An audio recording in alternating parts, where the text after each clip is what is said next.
Ah, yeah, yeah, yeah, yeah.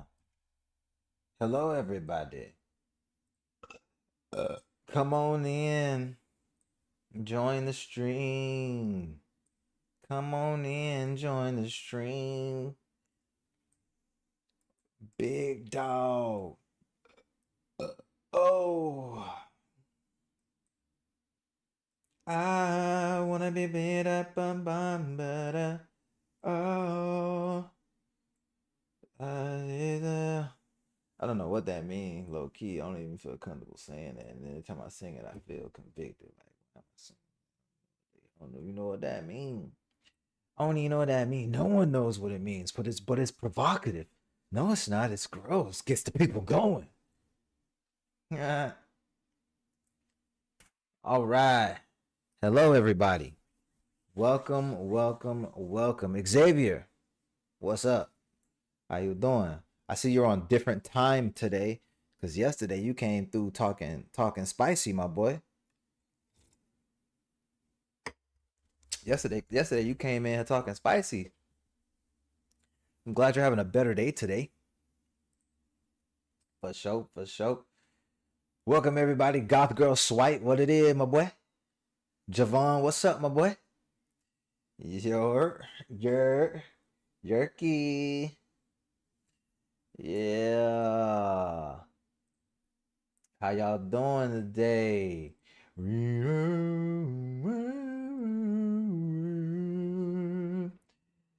Ah man, I've been doing great, great. No complaints.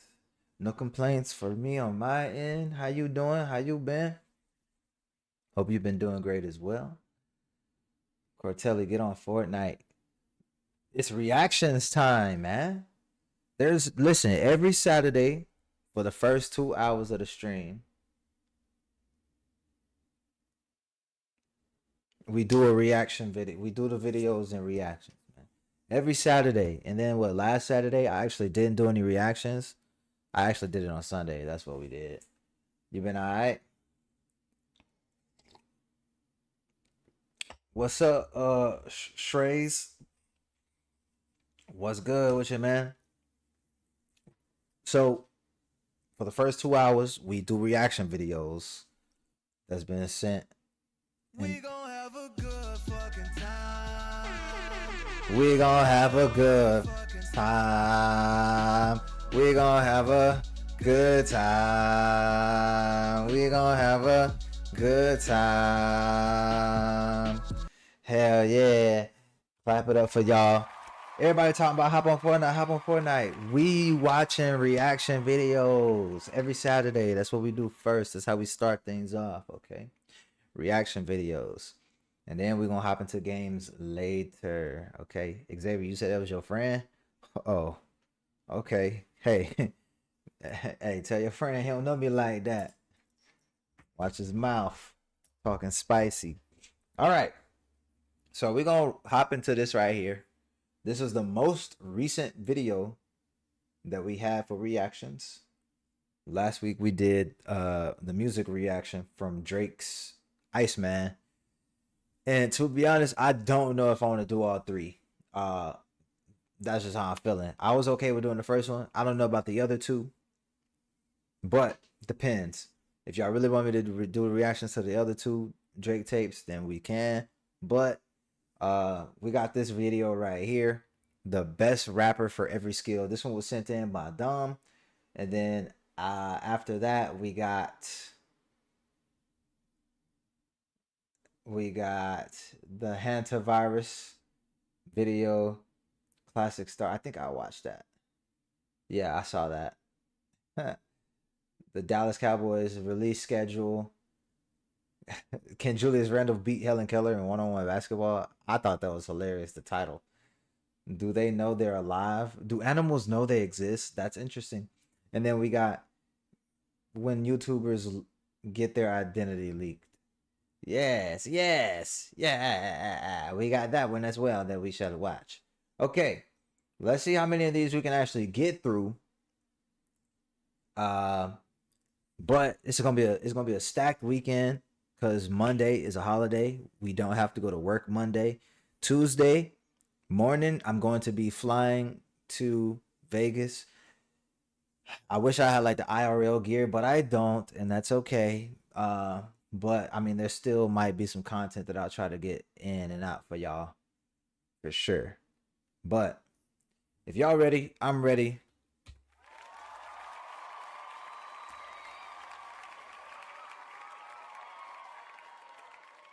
If y'all ready, I'm ready. And with that being said, start the video, man. All right. Let's get it. Today, we'll be going over a really interesting topic. Who is the greatest rapper for every musical skill? Is it flows, lyrical ability, or storytelling? We'll be going through all of them in this video. Yeah. But before we get into it, let me set 3 quick ground rules for this video, because I already know this video is going to have the comment section on fire. 1, I split every skill into 2 categories, old school and modern. Okay. Don't be surprised when you don't see new rappers going up against the legends. They each get their own lane. Okay. 2, this is strictly my opinion. You don't have to agree, but that's why we have a comment section. So feel free to express your opinion. And 3, feel free to debate it respectfully. I'm always down to chop it up with y'all. Okay. All right, let's get into it. What's good, Disaster? Subscribe while you're here because it helps a ton. Starting off with one of the most important parts of rapping, flow. When you talk about L, what's good? How you doing? Ability to rhyme, but also the way a rapper just effortlessly rides off the rhythm of a beat. Doesn't have to be forced, you just gotta let it flow. For the old school pick, we're going with Biggie Smalls. Yeah, His I flow felt was that. so smooth, it felt like he was skating on the After beat. he gets down He with made the it sound explanation, give us effortless, no your matter the go tempo for the or skill. topic. Whether he Okay. was telling a story or flexing, Biggie made the beat his playground. For the modern era, that goes to Jid. His flow is Okay, so you want me to give mine right now? If we talking about flow, you don't know who I feel like has one of the greatest flows of all time? Jay-Z. To me, I think Jay-Z got one of the best flows ever. And you can really hear his flow like in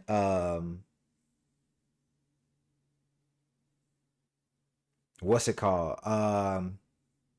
No one on the corner has swagger like us, swagger like us, swagger like da, da, da, da. Jay-Z's flow in that song, crazy. No one so I think I'm gonna go with Jay-Z flow wise. predictable and clean. He Flow switches JID do got a crazy flow though. keeps everything tight. Honorable mentions for flow go to rappers like J. Cole, Rakim, Eminem, and more.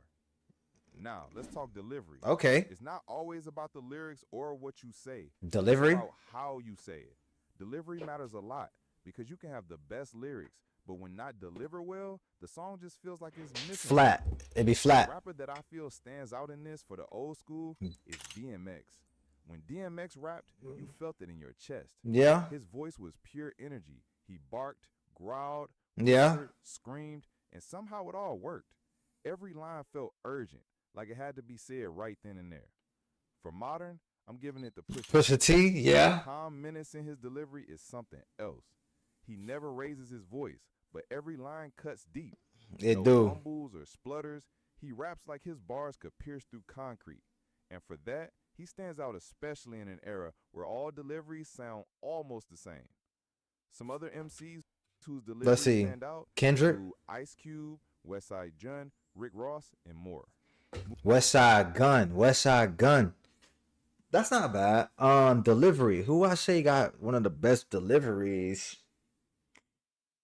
I feel like that one that's accurate. I feel like that was accurate. DMX got crazy delivery. Moving on to lyricism, it was really hard to pick out my winners for this. This had to be tough, especially in a genre because like Wheezy, hip-hop, where yeah. lyricism is very important if you want to stand out. So I decided my old school MF Doom to be MF Doom. Okay. Because of just how top tier his pen game is. His lyrics were filled with metaphors, double entendres, obscure references, and bizarre wordplay. You had to run his verses back 3 times just to catch half of it. For the modern era, I'll go with Lupe Fiasco. Lupe? Now, don't get me wrong. Lupe for lyricist? Stop it. Stop. Don't get me wrong. Lupe is great. Lupe is great. But for the new era, what's good, Jack? Lupe? I want to hear his honorable mentions. Yes, he's underrated, but I feel like his pen game deserves more attention. Bro raps like a college professor with bars. He Lupe though, for the new age, Lupe. dives into politics, philosophy, culture, and still manages to keep it fly. Some of his tracks This guy's a buster just based on the way he said fly. Listen to this. He still manages to keep it fly. Bro raps like a college professor with bars. He dives into politics, philosophy, culture, and still manages to keep it fly. Fly. Dude, Lupe? Get out of here, buddy. Some of his tracks are so layered they could be studied like poetry. He may not be one of the biggest when it came to streams, but his lyricism stands out to me. Now, don't get me wrong, Lupe is a phenomenal lyricist, but like if we like Honorable mentions for lyricism go to Nas, Black Thought, Kendrick Lamar, and right, I mean those two in itself those three in itself already to me, in my opinion, eons. I gotta see what the comment section talking. Lyricism? I understand. Wait, whoa. Somebody said king of honorable mentions. I gotta see what people talking about.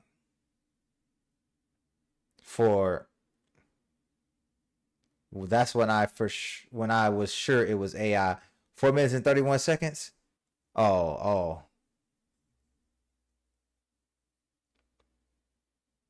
Lyric loop.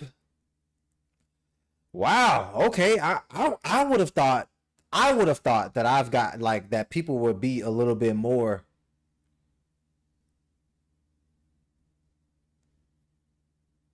Lupe Fiasco is indeed a college professor with bars.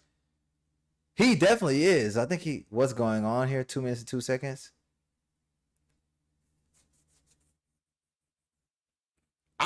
I'm confused. I would have thought other people would have probably felt some type of way about that. But like I said, granted, don't get me wrong. Like, he is good. Okay, well, I guess not. I guess people really think Lupe Fiasco the best lyricism of the new era. and more. All right, now let's get into versatility. This is an artist's ability to thrive in multiple styles and genres, and their ability Versatility. to put out tracks that appeal to different audiences. Mm. Lil Wayne is the old school pick here. In his Yeah. prime, Wayne could go pop, reggae, rock, and still out-rap anyone. Yeah. I've always admired his ability to work with different genres and collab with different generations of rappers and still murder the track. Yeah. Modern pick? Drake. It's gotta be Drake. Yeah. Not just because he comes from Lil Wayne's camp, but come on, his versatility is undeniable. Love him or hate him, the man's a musical chameleon. He's done boom bap, R&B, drill, Afrobeat, trap, Yeah. pop, and always nails it. Yeah. The craziest part is that he usually does this in multiple languages. He knows how to adapt and still sound like himself. Some other rappers who I admire their versatility include Kanye West, Lil Yachty, and Tyler the Creator. Lil Yachty. Okay. So I feel like with this one, those two, I can give him those two, Wayne and Drake, in terms of versatility, because of the genre bending aspects that they have provided through their careers. I mean, of course, we know Drake literally can make any style song. Are all of them good? No, but yeah, Wayne for sure. Like, Wayne came out with a whole rock album. Wayne definitely is one of those guys. I would say, well, hold on now. Now that I think about it, versatility too. Like, Andre 3000, Andre 3K definitely was versatile as hell. But Andre 3000 super versatile. Wow. Hold on now. I feel like I don't know. Like I guess it just depends on the era, because like you could put Wayne in that old school ish kind of era, but Wayne was versatile. Andre 3K was versatile. Um, I for me, versatility. I don't know if I could say Kanye on that versatility as like the aspect of like diving into other genre style songs, genre bending, like besides what pop. But I mean, that's a given, with him being as big as he is. Um, so I guess it just kind of depend on what you looking at for versatility. But I think those two are good choices. Now let's talk influence. Hip hop is not always about how many records you Kanye influence, the most influential rapper of the decade, Kanye West. sell, the number of streams you get, and all that. Sometimes it's about the legacy you leave behind and how you impact the younger generation of MCs. There you go. For old school, it's Tupac. Yeah. easily. He wasn't just a rapper, he was a movement. From the late 2000s to even this present day, everyone tried to imitate the thug poet persona Tupac represented. His music reached people on a spiritual and emotional level. His influence goes way beyond rap, into activism, film, and even fashion. For the modern era, Kanye There we West is go. clear. Yeah, for sure. Kanye is reshaped clear. how rap sounds multiple times. From Yes. soul samples to 808s to experimental pop fusion, Yes. he changed the sonic landscape again and again. Yes. And a close second has to be Future. Yes. Yes. Bro, that's what I'm talking. I'm glad somebody. Future. I ain't gonna stunt. Future that nigga, bro. I like Future, bro.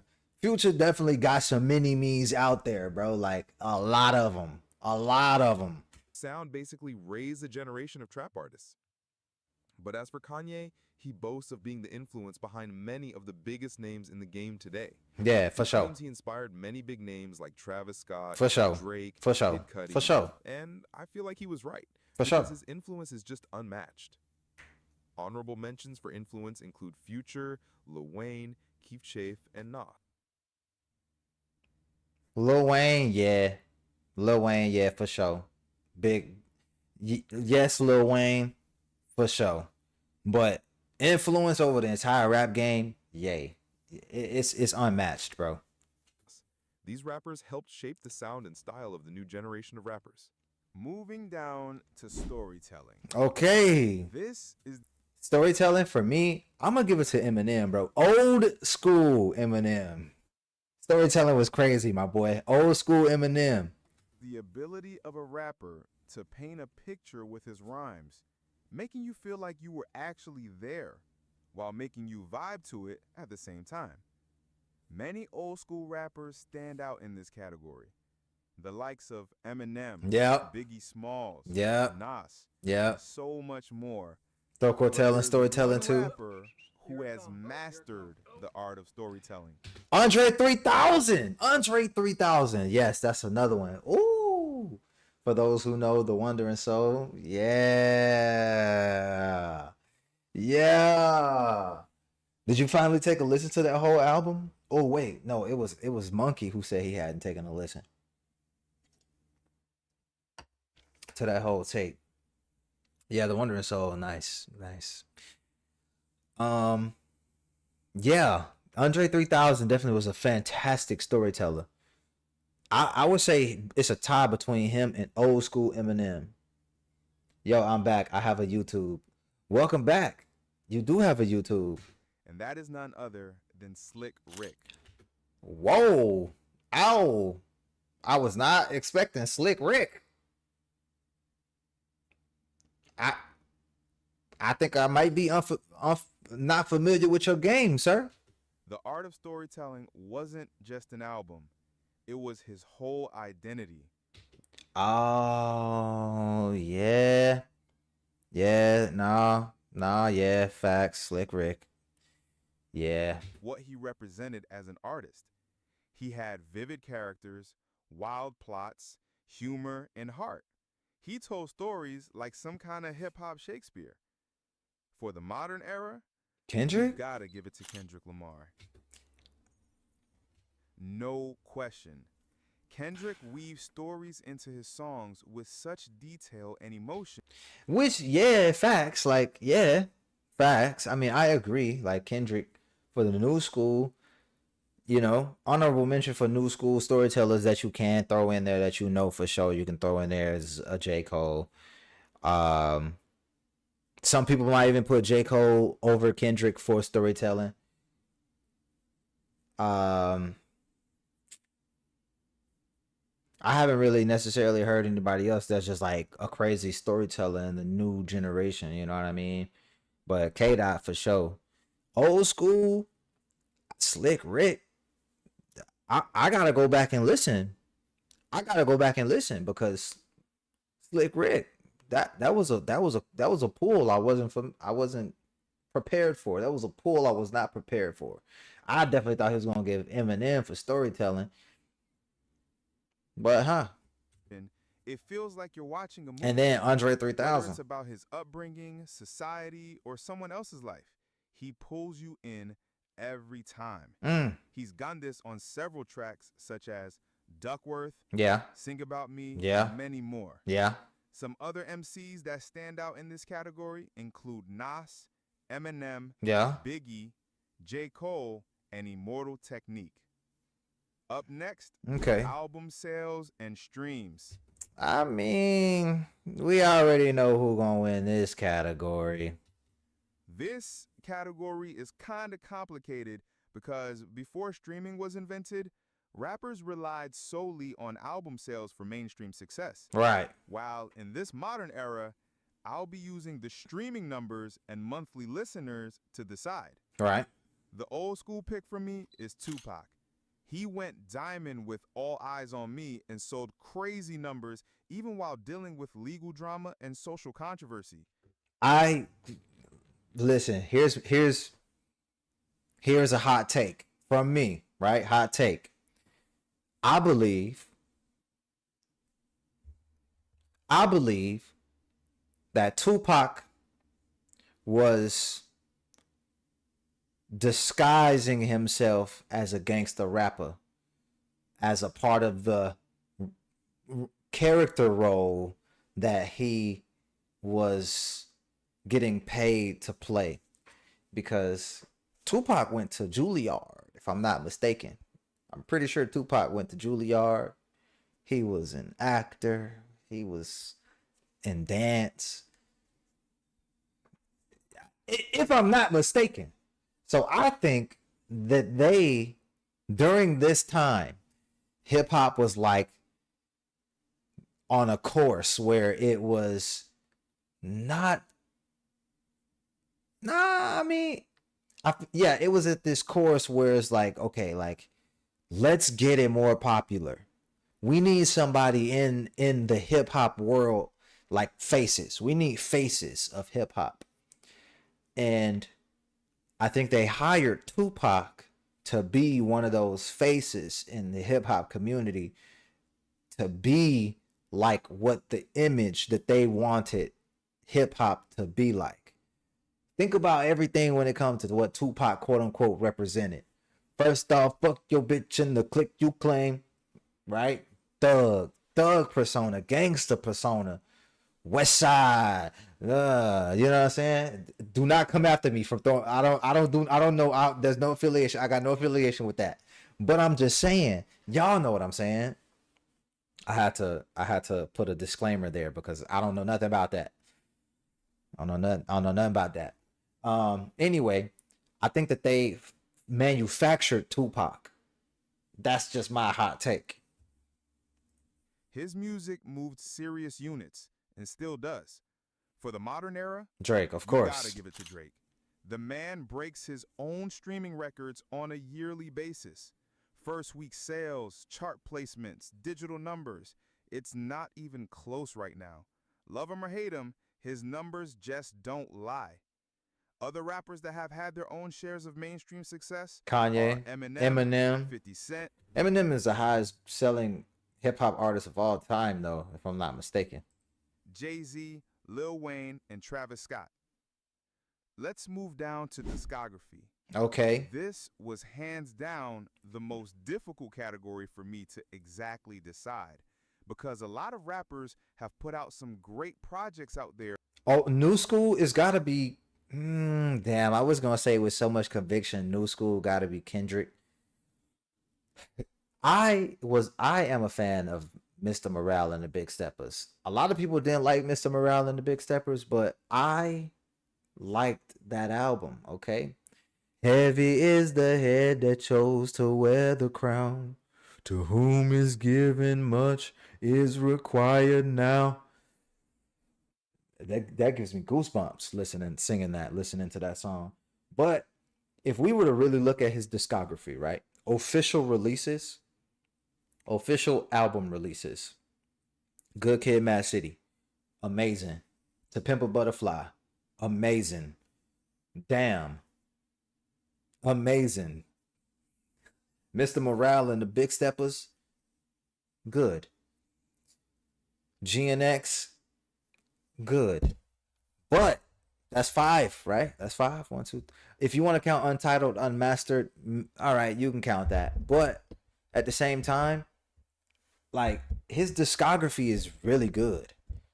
And I feel like his work up until Mr. Morale, because that one wasn't well received by, the fan base, by the hip hop community.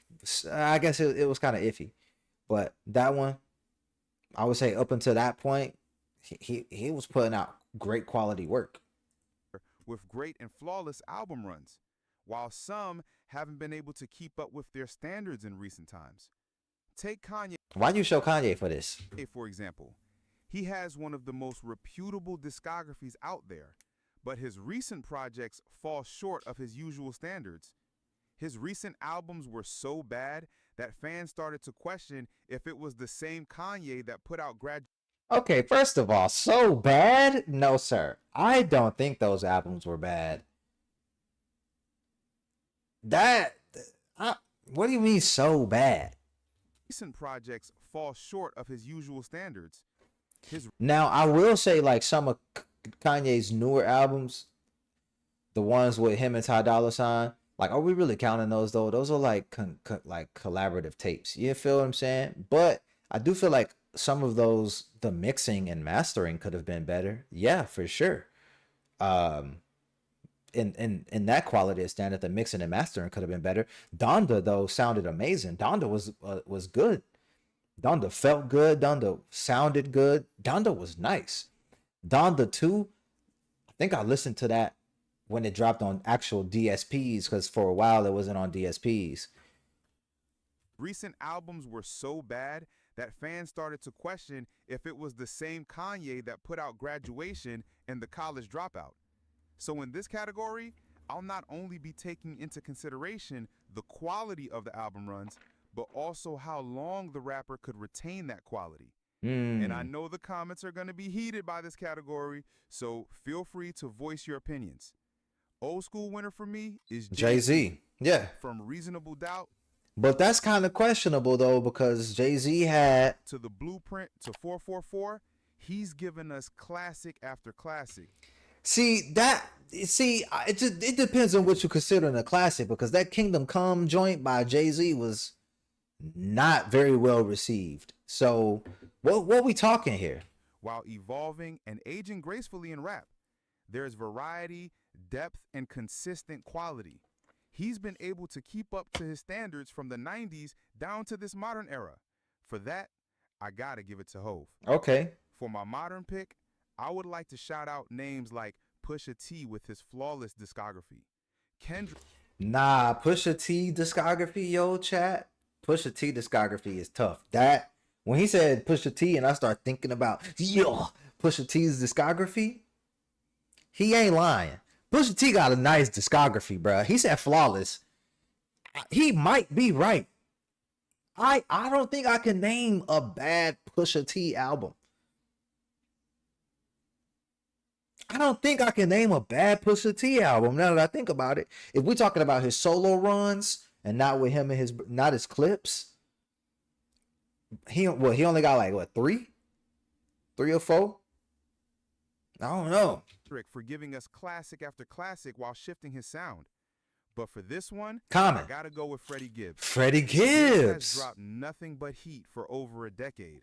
Pinata, Bandana, Alfredo. Alfredo This guy too. simply doesn't miss. His catalog is criminally underrated. It's understandable to put names like Outkast, Nas, Kanye, Kendrick, and Tyler in this category, but I'm gonna go. I like Kendrick for this category, but I mean I like not Kendrick. I like Tyler for this category, but I don't know if I put Tyler really in that category because Cherry Bomb is one of those albums from him where I'm like, yo, like this shit.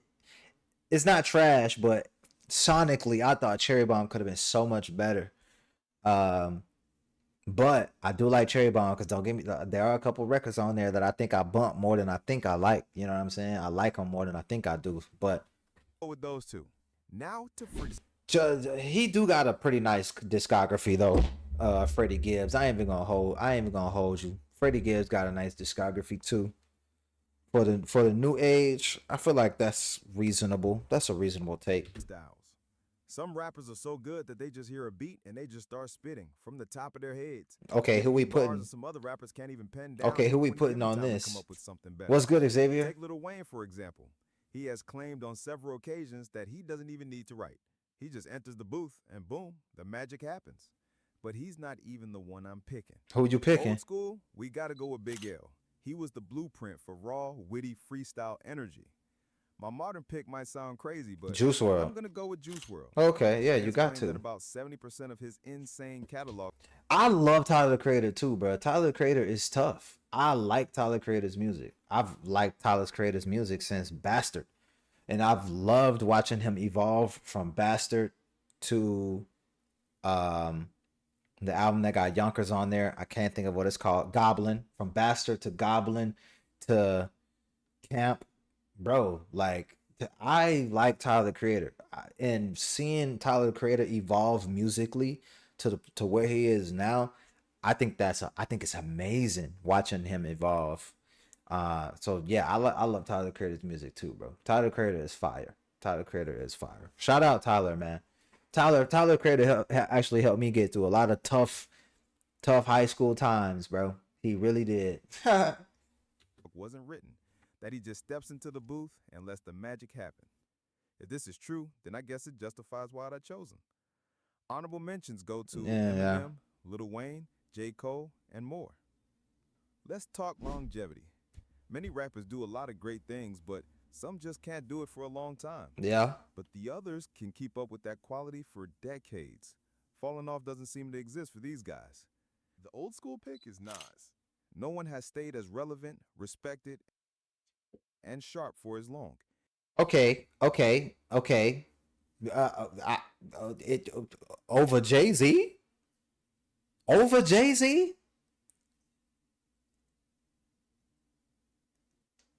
Nas over Jay-Z for longevity? Let's hear your reasoning. He dropped hits in the 90s, 2000s, 2010s, and even in the 2020s, he's still out-rapping people. Oh, over Hove. Over Jay-Z. More relevant, still spitting fire over Jay-Z. Don't make Jay-Z get in the booth. I would love to hear 2026 Jay-Z. Let's see what he got to talk about. Oh man. Especially after, oh my goodness. Okay. That one's iffy. I think I would 100% go Jay-Z on longevity. I for sure am going Jay-Z over longevity.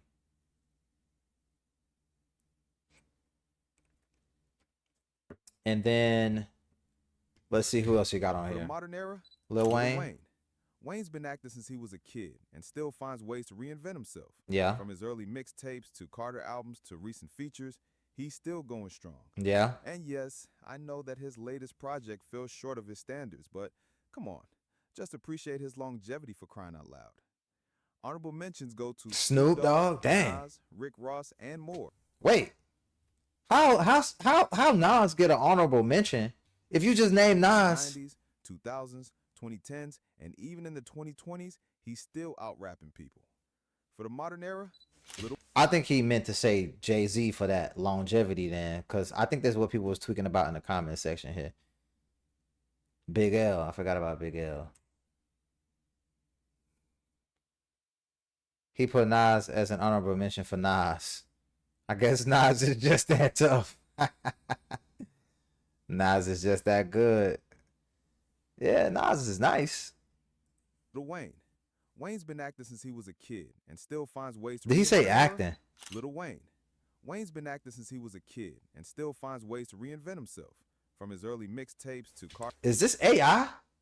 He said Wayne's been acting. Carter albums to recent features, he's still going strong. And yes, I know that his latest project fell short of his standards, but come on, just appreciate his longevity for crying out loud. Honorable mentions go to Snoop Dogg, Nas, Rick Ross, and more, who seem to still pop out despite doing it for years, even if you don't notice it. Next skill is voice. While some rappers can sing their hearts out, the others, well, can't do just that. One of my best voices from the old school era is Snoop Dogg. As soon as you hear that laid back drum, you know it's Snoop. His voice is smooth, iconic, and instantly recognizable. Yeah, Snoop got a dope voice. Beat and it still sounds like a Snoop record. For the modern era, JID? go with JID. His voice has character. It cuts through the mix and adds personality to every verse. He can go high-pitched and... Shit been having hard. I ain't really fucking now. Over voice? JID for the new era? I like JID. Voice for the new era? I don't know. Snoop Dogg? Probably. I can see that. JID? Made it calm, and it all sounds natural. Honorable mentions Lauryn Hill, who's literally also into R&B, so her voice has to be good. Pop Smoke for that iconic low-pitched voice. Young Thug, Tyler the Creator, and Drake. Tyler Creator do got a crazy voice. Now to features. Never let these rappers J. Cole, near your track because they're going to Lil steal the Wayne, show and turn you into the feature. For old school, Busta Rhymes. Busta Rhymes. He never mailed in the verse. When Busta hopped on your song, it became his song. Energy, flow, charisma, he brought the whole package. Modern pick and more of a no-brainer. J. Cole. None other than J. Cole. Yeah. His feature run over the last few years has been ridiculous. Every guest verse sounds like he's trying to prove something. He shows up, shows out, and usually out-raps everybody. He doesn't just steal your track, he murders you on it. He has a lot of perfect features on his belt. And for that, I really respect him, despite all the recent hate he's been getting. Honorable mentions go to Wayne, Lil Wayne, Nicki Minaj, Andre 3000, Ty Dolla $ign, and Andre 3000 dude got some crazy features. And when you get an Andre 3000 feature, that you know you got you something if you got your Andre 3K feature. Interesting. and Kendrick Lamar. Yeah, K. Last Dot up too. is beat selection. Okay. My old school pick is MF Doom. Okay. His beats were unorthodox, lo-fi, jazzy, dusty, and perfect for his style. I don't think there'll ever be a rapper-producer duo like MF Doom and Madlib. Nobody else could make those beats work like he did. For the modern era, Kanye is clear. Nobody touches Ye when it comes to production. He knows how to pick the perfect instrumental, whether it's soulful, dark, electronic, or orchestral. Yeah. His beats orchestral. are legendary. Orchestral? Like J. Cole, Tyler the Creator, Alchemist, and Metro Boomin also have great taste when it comes to picking beats. Well, nigga, those are producers. That the Alchemist and freaking Metro Boomin. Alchemist and Metro Boomin. Those are producers, buddy, not rappers. This got to be AI. Also have great taste when it comes to picking beats. Now, before we wrap up, I'd like to do a quick shout out to two really iconic MCs. And I didn't include these two in just one category because they basically belong in all of them. That's Eminem and Andre 3000. Okay, what these two got? Lyrics, delivery, storytelling, creativity, they've got it all. You could argue either of them for almost every skill we just covered. So yeah, that's my list. Argue either of them for almost every skill we just covered. Okay. So yeah, that's my list. If you're still here, I appreciate you heavy. Drop your thoughts in the comments. Let me know who I missed or who I rated too high or too low. And if you're feeling the content, make sure to hit that subscribe button. Yeah, this one was interesting. This one was very interesting. I'm surprised that the comments section isn't.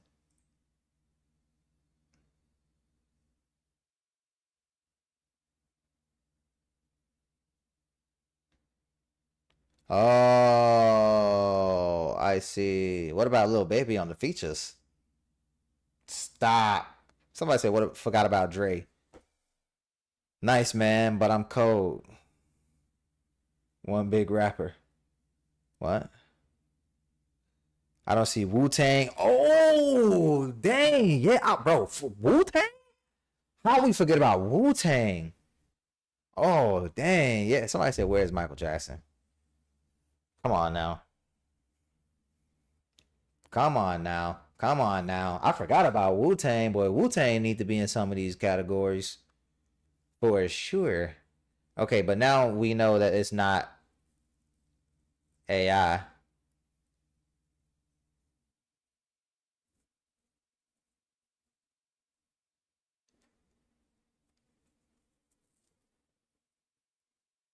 Ah.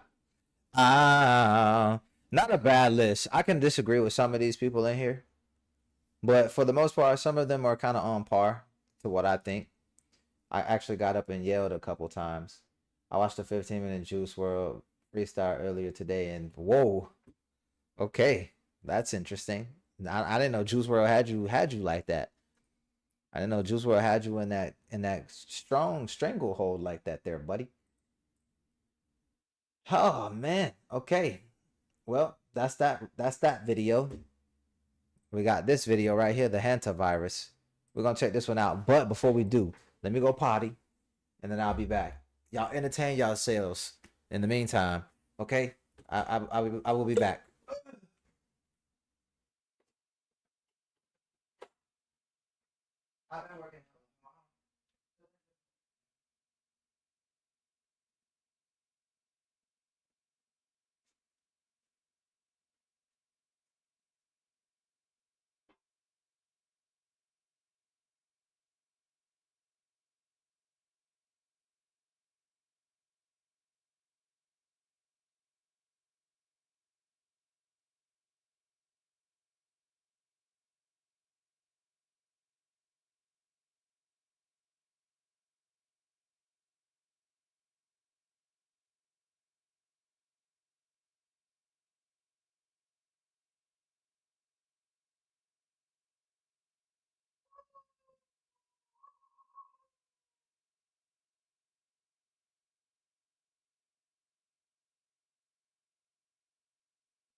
Boy, I almost tripped and fell. Boy, I almost tripped and fell. Tripped and fell. Almost tripped and fell. Tripped and fell. Tripped and fell. I almost tripped and fell. Tripped and fell. Tripped and fell. I almost tripped and fell. Tripped and fell. Tripped and fell. I almost tripped and fell. Tripped and fell. I trip and fall. I almost did. Trip and fell. Tripped and fall. I almost did. Trip and fell. Trip and fall. I almost did. Trip and fail. Trip and fall. I almost did every single day. I'm a ball. Okay. What's up, Braden?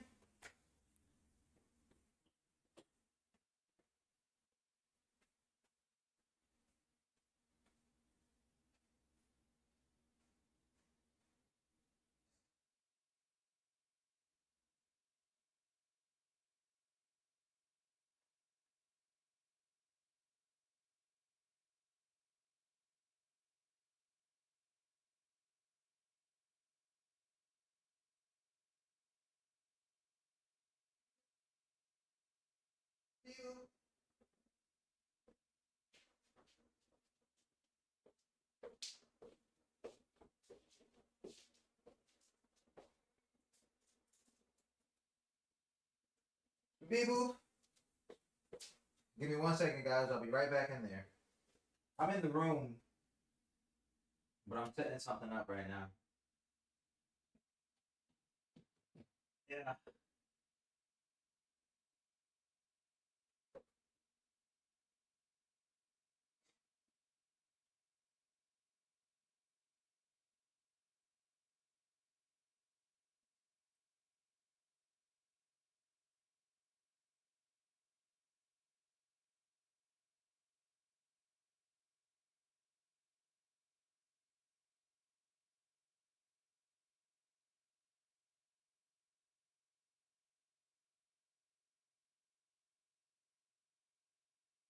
Hang on, guys. Hang on. Hang on.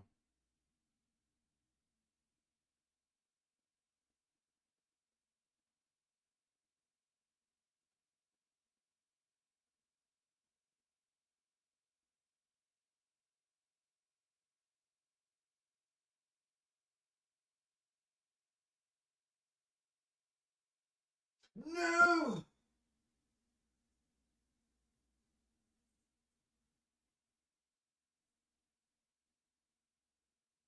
Y'all, I went shopping today. Got me some nice threads and some nice pants.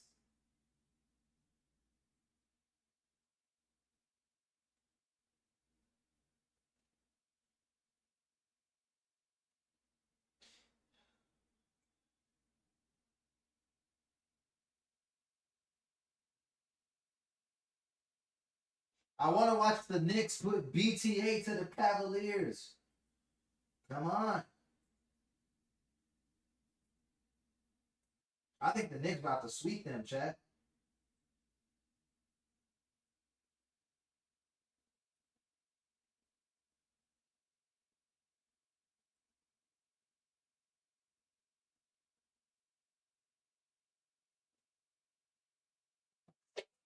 Give me a few seconds, y'all. Okay, I'm almost done. I'm almost done.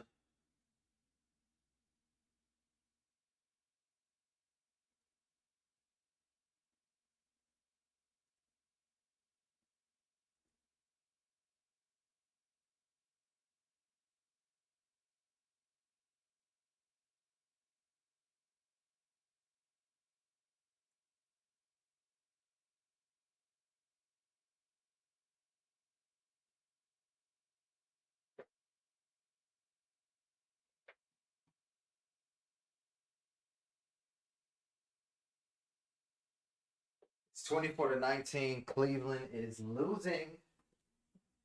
Cleveland is losing. Cortell jorks it off camera. Oh my god. Where's the proof? Hold on, Cortell. Whoa, whoa, whoa. What's up, my boys? What's up, Don? I want to give Braden a personal shout out for demanding I play the worst game ever and not even showing up. Fire. Row 96, mile 0 ain't even that bad. Cortell, we know you were touching your ball sack. I want to give Dom a personal shout out for watching Corn with Swipe, then raging. You say that like you that I didn't ask him for some. Where's the proof? Okay. I want you to take yourself back to a certain date in 2020. Shut your ass up, man. I'm trying to watch this. Let's watch this clip.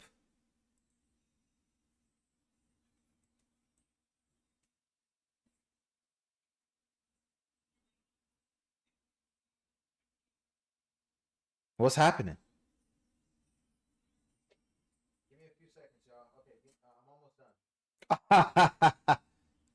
I'm almost done.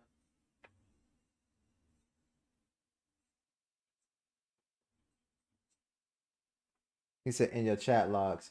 I think I'm gonna take this. I got something on the microphone.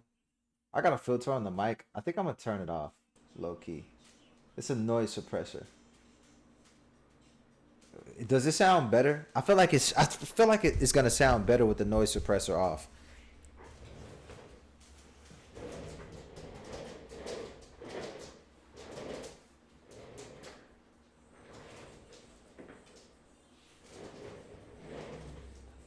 Okay, is it from your goon sesh from a bit ago? No.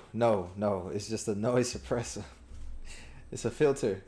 Okay, let's watch Tommy NFG. What that stand for? Okay, this one's called "We Cannot Do Another." Yeah. I want you to take yourself back to a certain date in 2020. March 13th, 2020. I should add that this mostly applies to people in America. You woke up that Friday morning like every other Friday of that year. Dragged yourself out of bed to the bathroom to prepare yourself either for school or for work. You want to know the funny part about that? March 13th, 2020. I was in Louisiana. I worked from home at this time, right? And I was in Louisiana visiting my dad because his wedding was supposed to be March sometime around that time, 20 something ish. And so I was in Louisiana for my dad's wedding. And I was like, yo, I do not want to go back home because I don't want to go back to work. And funny enough, I didn't go back home because the flights. Yeah, the flights. But yeah, it was cool. It was cool. I got to spend some time with my dad, which I thought was like the most fun part. Because I didn't really get a lot of chance to really spend a lot of time with my dad when I was growing up like that. But anyway, that's neither here nor there. In school, your friend looks at you and says, Yo, Uzi dropped the turn on tape. You gotta listen to that. you listen to it while in class to see if it is really hard, and indeed it is. This would be Lil Uzi's last good album, but you don't know that. As the day starts to end in school, the principal comes on the PA system and lets everyone know due to Lil No, I didn't even ruin the honeymoon. They didn't even get married because everything was shut down. He was supposed to get married, but he didn't. Would be closed for 2 weeks. You cheer with your friends, hyped that you're basically getting a week break in the middle of the year for free, not knowing what it will turn into. If you worked a job, you either got an email from your employer that the company would be switching to remote work temporarily, or you got an email that you were fired to get out. This little virus would then turn into one of the worst pandemics to happen in over a century. And after it ended, the world all promised itself that we'd be prepared and this shouldn't happen not only in our century, but many to come. Health officials around the world are racing to contain a deadly outbreak of hantavirus that's linked to this cruise ship in the Atlantic. Speaking of, this is where we're gonna dive into all the other stuff because they're talking about this was found on the cruise ship, but my thing is, there were 28 participants of child explicit videos and photos on a Disney cruise ship. And anytime you was looking at something from hantavirus or cruises or whatever, the hantavirus was popping up. Nothing about the Disney Cruise Line with the 28 who were arrested for child explicit videos and photos were popping up. That's the part where propaganda. They want you to see what they want you to see. Be careful what you look. Don't believe everything that's on TV, y'all.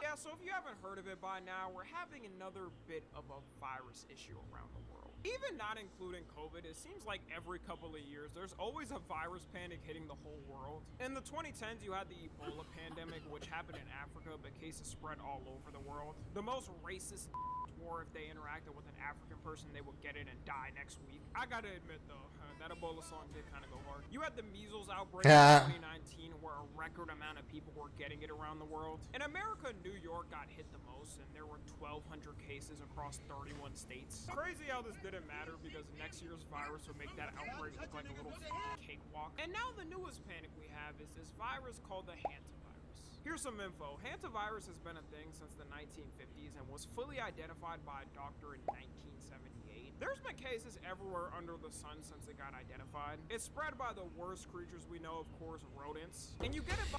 Okay. If that's the case, right? Have y'all ever been to New York City? Show of hands who have. If y'all ever been to New York City, y'all know they got rats running through the city like Master Splinter with his mask off. I'm telling you, it's freaking disgusting, okay? If this hantavirus through rodents and stuff like that, right? Why the hell ain't New York gross and hantavirus infected already? Right? I'm gonna need them to stop lying to us. Oh, this about the hantavirus? That's funny. But I'm gonna need them to stop lying to us about this bull, because there's other things going on that they trying to mask over. Stop the cap. Stop the cap. Stop the cap. Stop the cap. Stop the cap. By inhaling their waste in the air or by directly touching it. Don't know why though. Get it by inhaling their blood. It's spread by the worst creatures we know, of course, rodents. And you get it by inhaling their waste in the air. Inhaling their waste in the air. Yeah, I've been to New York City a couple of times, and during my couple of time runs in New York City, I've seen hella rats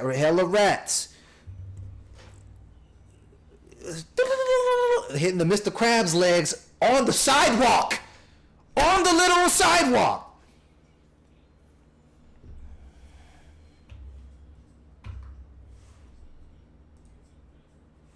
Stop the cap. Tired of this. Tired of it. I'm tired of it. Tired of it. Or by directly touching it. Don't know why the you'd be directly touching rat. At that point, you just ask for the death sentence. I don't feel bad. And it's only supposed to be from rodent to human until cases started happening from human to human. They called it the Andes version of the virus, and the first case was identified in 1995 of someone getting it from human contact. It happens here and there, but it's way more rare than getting it directly from rats yourself. So you may be wondering why everyone's panicking about it. Well, we can fully blame this dumbass who decided to make a video talking about a hantavirus outbreak on a cruise ship he went on. His name is Jake Rosemary, and he decided... This man look like he reading from something, bro. Outbreak on a cruise ship he went on. His name is Jake Rosemary, and he decided to go on a cruise with a bunch of other people from different countries. Not knowing that a couple had the virus, they brung it on the ship and all hell broke loose. The cruise was not cheap either, like they must have been using today's sponsor Current to save up for this. If you've ever wished payday came sooner, this might actually help. There's a banking app called Current with a bunch of useful features. Tired of this. I'm tired of this, Grandpa. $50 of your paychecks early if you switch your payroll over. It's just getting money you've already earned a bit early. When you set up direct deposit with Current, you unlock a full set of features like paycheck advance, overdraft, the build card, and more. And right now, they're giving $75 to anyone who signs up using my link or scan. Thanks, bro. We don't need this. If you scan the QR code, it'll take you straight This is to the his sign-up page where you can create your account. Just follow the ad, notes, not mine. steps, enter your Don't scan that QR code, your chat. After you Fuck complete is those QR steps, you'll code? see the option pop up to enter my promo code, which unlocks a $75 bonus when you link direct deposit. So make sure you go through the full sign-up process so you don't miss it. If you ever feel like managing money is stressful, Why this nigga got a headband on? That's what I want to know. He hot in there? He sweating? now back to the video. 3 people died on the ship from it, and one of the doctors got sick treating someone. So with him panicking because everyone got told to quarantine until further notice, he made an update to the outside world talking about his experience. I normally wouldn't make a video like this, but I feel like I need to say something, so I wrote a few things down. I am currently on board the MV Hondias, and what's happening right now is very real for all of us. Man, you mean to tell me I'm supposed to believe what this man's saying? You mean to tell me I'm supposed to believe what this man's saying? Listen to him. He don't even sound believable. I wouldn't even listen to this man if he was talking to me. What are you talking to me for, buddy? Stop it. Stop the cap. Come on. We're not just a story. Bro, you could have got better actors from casting networks to do this job, bro.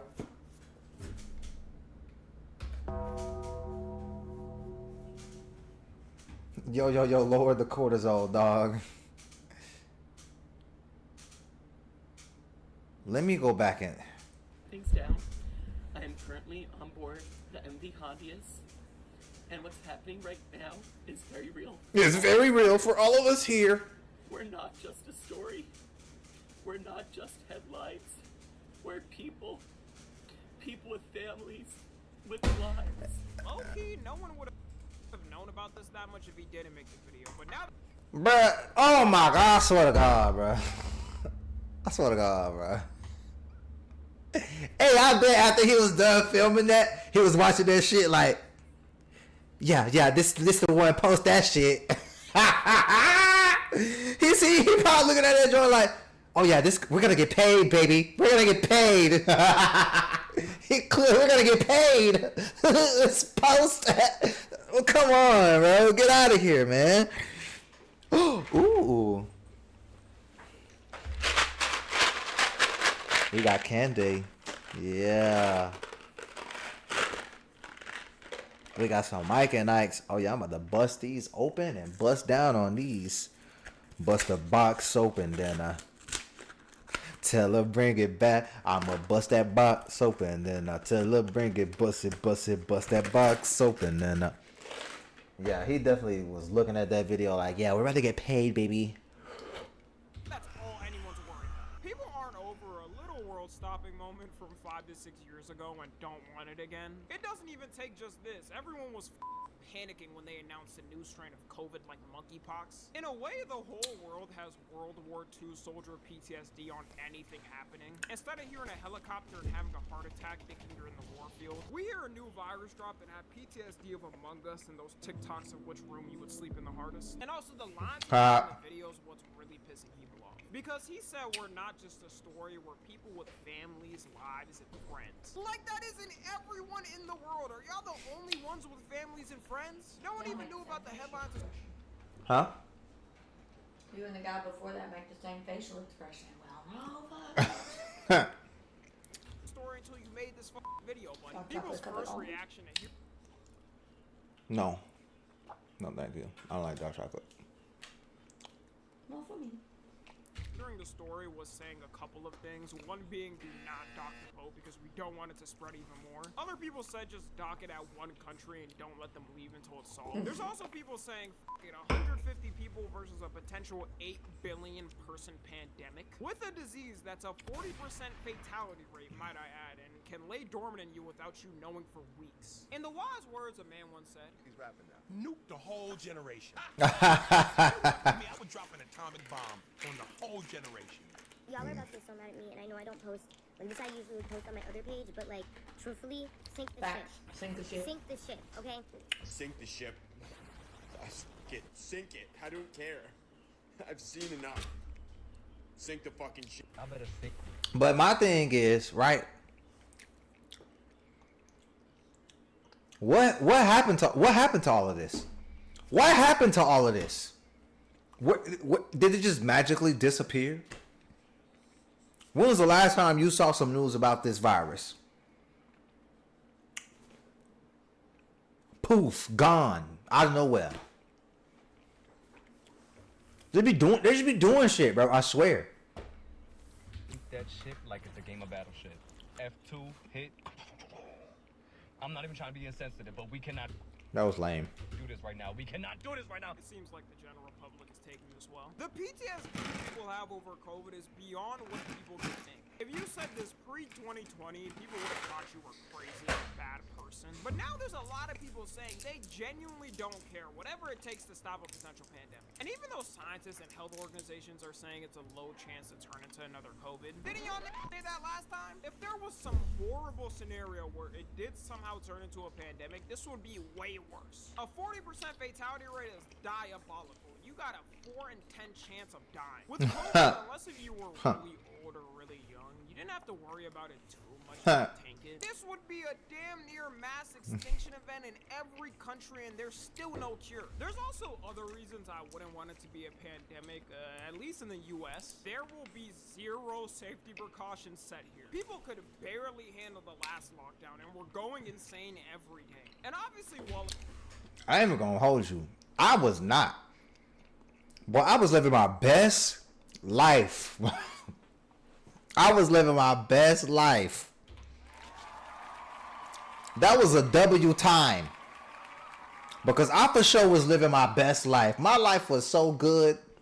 My life's still good. But during that time frame, I ain't had to go nowhere. I ain't had to do nothing. I used to work.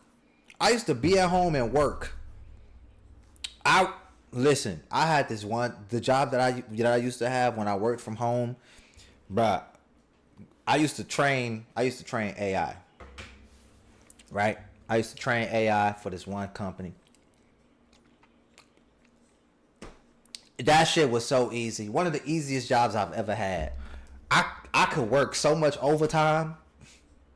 I was making so much money doing nothing.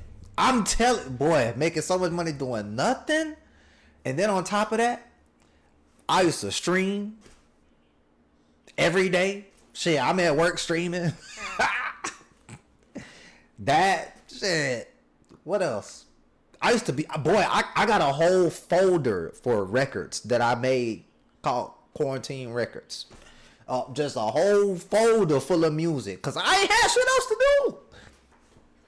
I had nothing else to do. I used to work, make music, play the game. Invite people over. But that's neither here nor there.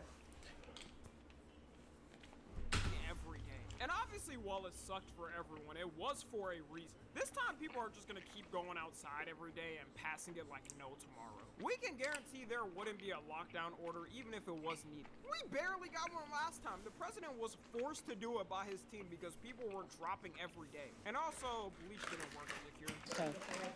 Right, and then I see the disinfectant, where it knocks it out in a minute, 1 minute. And is there a way we can do something like that by injection inside or? Yeah, lockdown order. If I see thousands of dropping a day, my ass is staying inside. And even if there was a vaccine release, people wouldn't trust it and wouldn't take it. They think it's some secret plot to have everyone's blood injected with Satan's and at his will activate your chip and have you walk yourself to the pits of hell. People took one COVID vaccine and were doing the most, acting like their whole life was over and they never recovered. There was people faking that they had permanent violent seizures because of it. It would be kind of funny if there did so happen to be a pandemic and certain people don't trust the vaccine released. Because this ain't like COVID. It's a 40% fatality rate. Your ass is just gonna die. Those 60-year-old MAGA boomers are gonna drop like flies. We also definitely are not getting COVID checks like last time. You're gonna have to thug it out, and if you can't make it and you don't have a job, it was a fun life for you, I guess. It's not like the check would do much, though. Right now, in this state of the economy and around the world, we have certain problems going in certain parts of the world. Like, people literally would not be able to afford to go through it again. At least pre-COVID, the economy was in decent shape. You can guarantee, though, someone's boss is gonna say no to remote work and tell them they have to come in. Something also that would be annoying is having to get used to social interactions. Everyone was low-key anti-social after the lockdown orders were lifted because we were inside for so long. You had to learn how to communicate again because it just... When I did, like, if I wasn't at home, like I said, I used to have, you know, people come through, you know what I'm saying? I used to have people come over the crib. Tight vibes. But also on top of that, like, I live in Florida. Florida was not with the bull. They went with the bull crap during this time frame. So like we'd still be out. We still, yeah, I think I went to Disney during the, not Disney, Universal during that time. I'm pretty sure I did.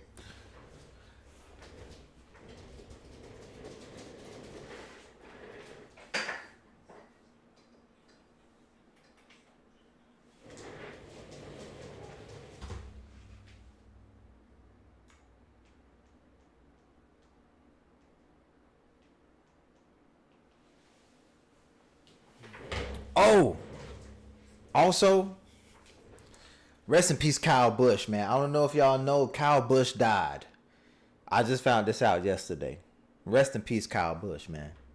Felt weird. Maybe some people did better, but I know for me it was rough. Transitioning from being on Discord all day with the homies playing games, not touching a speck of sunlight, to driving places and hanging out in public was a bit of an adjustment. Some people say they still ain't recovered since back then. Yeah, have you...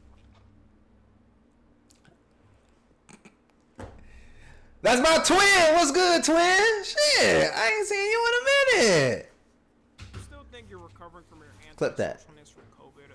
You're probably just antisocial. It would also be horrible for the youth considering how much they got held back from it. Everyone older in Gen Z just barely made it out. Only 30% of Gen Alpha kids can read proficiently. Everyone older in Gen Z barely made it out. No, I think I did pretty good. There's a dope Heat Lightning show going on outside. Dope Heat Lightning. I want to see. Hang on.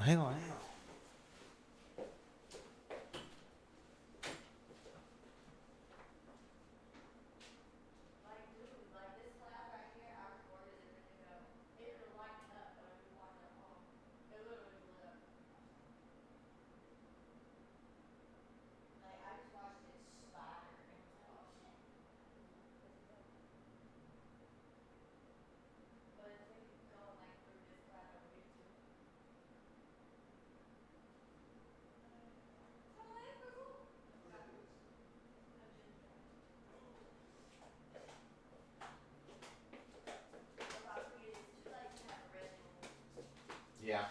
They don't got caffeine in it though, if that's what she was looking for.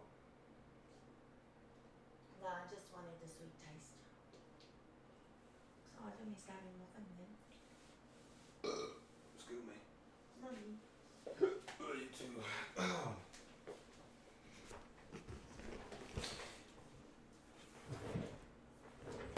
All right.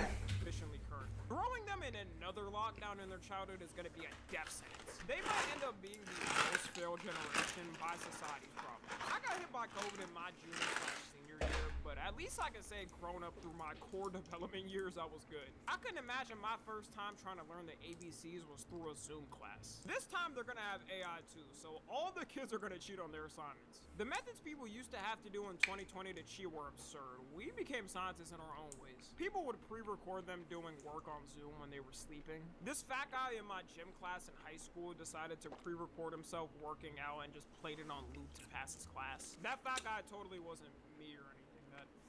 I didn't do that. People would smear Vaseline on their cameras and tell the teacher the camera was broken so they could cheat. You don't need to do all that. Now that we got ChatGPT, it'll do the work for you. I do remember those Zoom times nostalgia. My teacher's classes got rated at least 7 times a year. I'll end it off with some positive news. The reason why health organizations and governments are saying this won't be COVID 2.0 is because they have decades of research on this compared to COVID-19 that was brand new. So the world isn't starting with zero information on it and have to rush and figure out what to do. Also, since it's been contained to this one ship, it isn't jumping from hundreds of people to hundreds of people like before. If you were in Okay, but here's the thing about that.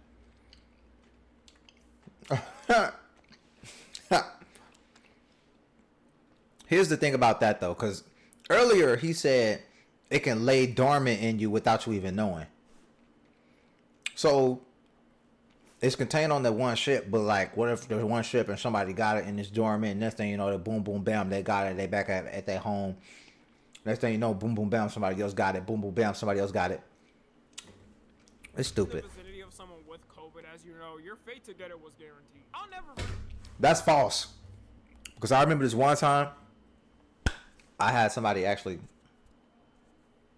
at the crib, and they had COVID, and we were doing all type of shit, just all type of shit. I never caught it. That's all I can say. But the one time I got it, it was from one of my dumbass homies who decided to pull up to the group meet with it without telling any of our friends, and he gave it to literally everyone there. With hantavirus, it's mainly people with romantic partners who get it or being around someone who's sick with it. So if you're lonely and get no play, pat yourself on the back. You may have just prevented yourself from dying. Who knew being a loser would save me and you? COVID also spread way faster. No, sir. Don't put me into that. Don't put me in that umbrella, that category with you, buddy. No, sir. Not me. So we would see a lot more cases if it was like it. I remember waking up and checking COVID cases. It would go from 3 to 10 to 200 to 1,000 to 10,000. And technically a mutation could happen to the virus and a new one could pop up. But most studies show when a virus gets mutated, it either stays the same or turns into nothing. At least hopefully that's the case, or humanity's in for You ho. an extinction event. Anyways, Is that how you got monkeypox at once? Okay, first of all, I've never had monkeypox, okay? Second of all, it was a different time, Dom. It was a different time. Gonna be it. Everyone stay safe. Follow me on Twitter, Instagram, and TikTok. As always, I love you guys consensually. And until next time, I'm out. Okay. All right. I should just disappear out of our like fate. Like, come on now. Okay.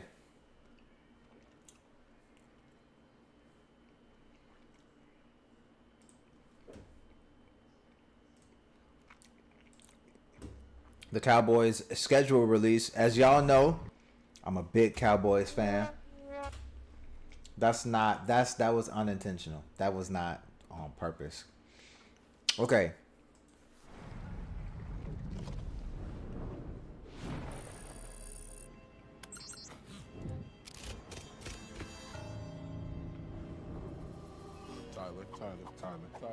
Tyler. Gentlemen, we are honored to be here today and further the goals of the Tyler Intelligence Agency. The whole world will know about us. Gentlemen, let's hear from the boss. My fellow Tylers, we have placed undercover Tylers within the organizations of each opponent on the 2026 schedule, and today we reveal their missions. Okay. Who is that? Location, New York. Agent, Tyler Newbin. Safety. Mission, torment Malik neighbors via psychological warfare. That won't be hard. Caleb Downs. I gotta play against this thing again. He's very good. He's very good. Bro, he's very good. Caleb Downs is ours, Malik. Fool. Location, Washington, D.C. Agent, Tyler Owens. Safety. Mission, convince quarterback to join Hinge. The QB shows a pattern of throwing himself into harmful situations. In response, he is well protected, both on and off the field. Be careful. Don't mess with mama. Location, Baltimore. Oh, wow, this is Brazil game. Our agent, Tyler Luke. Kicker. He's already done great work for the company. Mission, expand scope of work internationally to Brazil. Intel, agent's previous mission to miss the season-ending kick was a success. Selvagem. You know Portuguese? Location, Houston. Ghetto Dallas. Mission, He just called Houston Ghetto Dallas. He is not lying. Okay. Location. relocate Houston's team to a more fitting city. QB could use a fresh start. Suggested cities. Yeah, let's just send them wherever. Honestly, it doesn't matter. Location, Tampa Bay. Yuck. Mission, create more fake player X accounts to disrupt communications. Intel, there was a fake player account tagged by the official Bucks account for nearly a year. How do you tag the wrong person for a whole year? I wonder if they know Mike Evans is going to be on the team next year. They're probably just tagging some random guy. Mike Evans missing. You guys have seen Mike Evans call the TIA. Like, imagine if they mistagged one of us. I'd probably just retire, honestly. I think it's a game. Ca- This is the league. It's not a fucking game, man. All in agreement, say Tyler. Tyler. Location, Green Bay. That's crazy. Cheese touch. Agent, Scott I like this though. This is pretty cool. I like this. Fuchs, defensive analyst. Our agent's name isn't even Tyler. His last name is Fuchs. If he fucks with us, I fuck with him. Wait. Tyler. Wait. Location, Green Bay. Stinky cheese. Cheese touch. Agent, Scott Fuchs, defensive analyst. Fuchs. Name isn't even Tyler. His last name is Fuchs. If he fucks with us, I fuck with him. Green Bay fans can buy stock ownership in the team. The Packers are the only publicly owned franchise in the NFL. Really?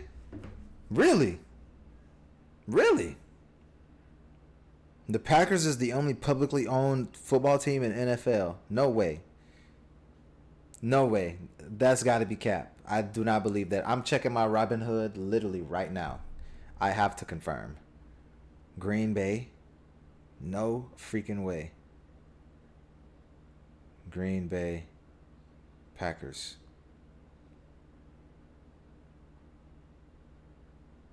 No, they're not.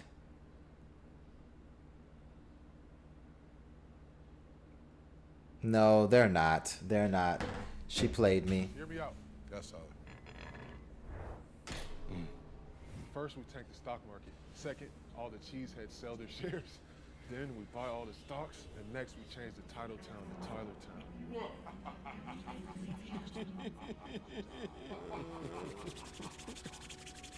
If it's a team that can be bought, it's a team that can be conquered. Tyler.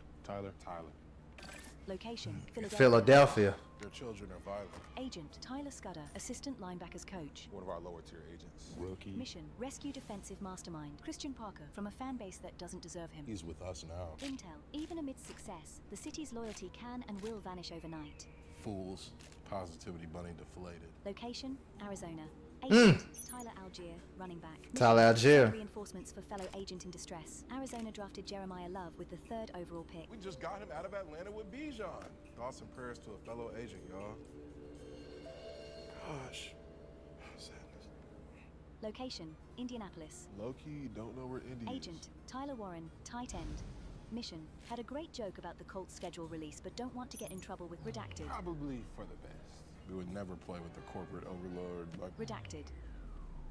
Location, San Francisco. Mission, increase player paranoia related to electrical substation activities. What? Intel, widely held theories suggest that a local electrical substation has an impact on player performance. Scared of electricity. Scared of power. Fools. Just like them to make an excuse. They're West Coast people. I don't believe in witchcraft. I believe in the TIA and the work that we do here. All agreement, say Tyler. Location, Tennessee. Mission, change absolutely nothing. Oh. Intel. I mean, we keeping a bulk right now, we ass. So. That's what good, bro. I can appreciate the self-awareness and accountability. Great job, Tennessee. Tyler's. Titans. Oh, I thought he was gonna say Tyler's. What the hell are y'all doing? What are you doing here? Tyler's only. Get out. Silence from you. Tyler's. And let that be your only warning. Location, Philadelphia. Again. Agent, Tyler Steen, offensive lineman. Mission, eliminate the most boring play in football. Intel, Jalen Hurts hates butt sweat. Okay, today's a stinky day. I'll just be disgusting, and then there'll be like certain plays that are supposed to be under center, and Jalen will be like, yeah, we're not doing that. We're going con. Safe to say Jalen Hurts be a little dramatic, not going under center. Yeah. No booty juice for Hurts, huh? What a dude. Dak would never. This does give us strategy. We make sure that their center has a hard day. Turn the temperature up in AT&T Turn the temperature Stadium. up in AT&T. Victory is all but assured. Wow. Location, Seattle. Agent, Tyler Lockett, former wide receiver. Mission, eliminate Super Bowl MVP. Intel, Kenneth Walker was Super Bowl MVP and key to the Seahawks' success. Mission accomplished. Bye week. Mission, Rebrand the bye week as tie We week. are notorious in Mexico, and soon the entire world will know. The bye week is now the tie week. Tyler. Location, Los Angeles. New recruit, Ty Simpson. Yes, I've been working on this one for years. I know he'll be very useful to us. Mission, infiltrate LA team 1 of 2. Intel, head coach appeared frustrated by the acquisition of the new recruit. QB1 has not reached out, but he has developed one connection. Kelly has actually texted me, but I can't wait to talk to Matthew. I told him to get close with Matthew and his family. When our game comes up, he's a little bit more distracted than usual. We had this game in the bag, guys. Maybe the chosen one. He'll be a full Tyler in no time. Location, Jacksonville. Or Orlando. Agent, Tyler Tettleton, assistant wide receivers coach. Mission, steer Travis Hunter to a premature retirement. Intel, video evidence of Travis saying he would retire. If you had to choose between playing only one position in the NFL or never playing football again, what would you choose? It's never playing football again. Great work, Agent. Good move, Travis. Once we get Travis to retire and start doing TikToks full time, we will be victorious. That's a freaky ass mascot. What the heck? Location, New York. Mission, reacquire key asset, Odell Beckham Jr., to inject veteran guidance and professional standards. I heard Odell was the captain of the ship. Old scat pack, huh? Injecting veteran guidance into our people. Victory will surely be ours against these scoundrels from New York. All in agreement, say Tyler? Tyler. We are agreed then. Location, Washington, D.C. Agent, Tyler Cooper, offensive guard. Mission, expose Sam Hartman's history of bone smashing. Have observed the backup quarterback exhibits an unnaturally chiseled jaw. What the hell is bone smashing? Nah, don't. Bone smashing. What is bone smashing? I guess that's just another way of them saying that his jawline was nice, I'm assuming. It's called Houston Ghetto. He just called Houston Ghetto Dallas. He is not lying. Okay. Locate Houston's team to a more fitting city. QB could use a fresh...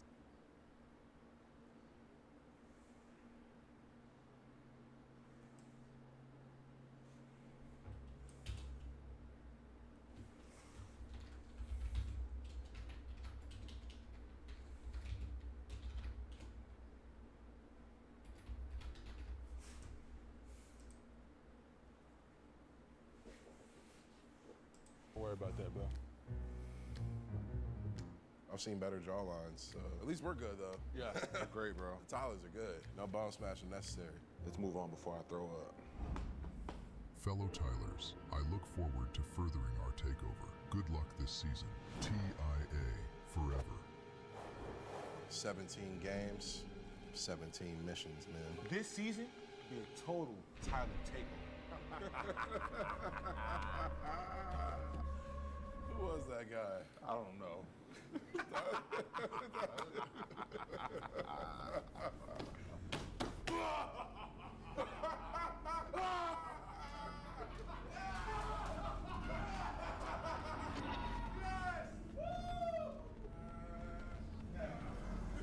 Will it show us who that guy is?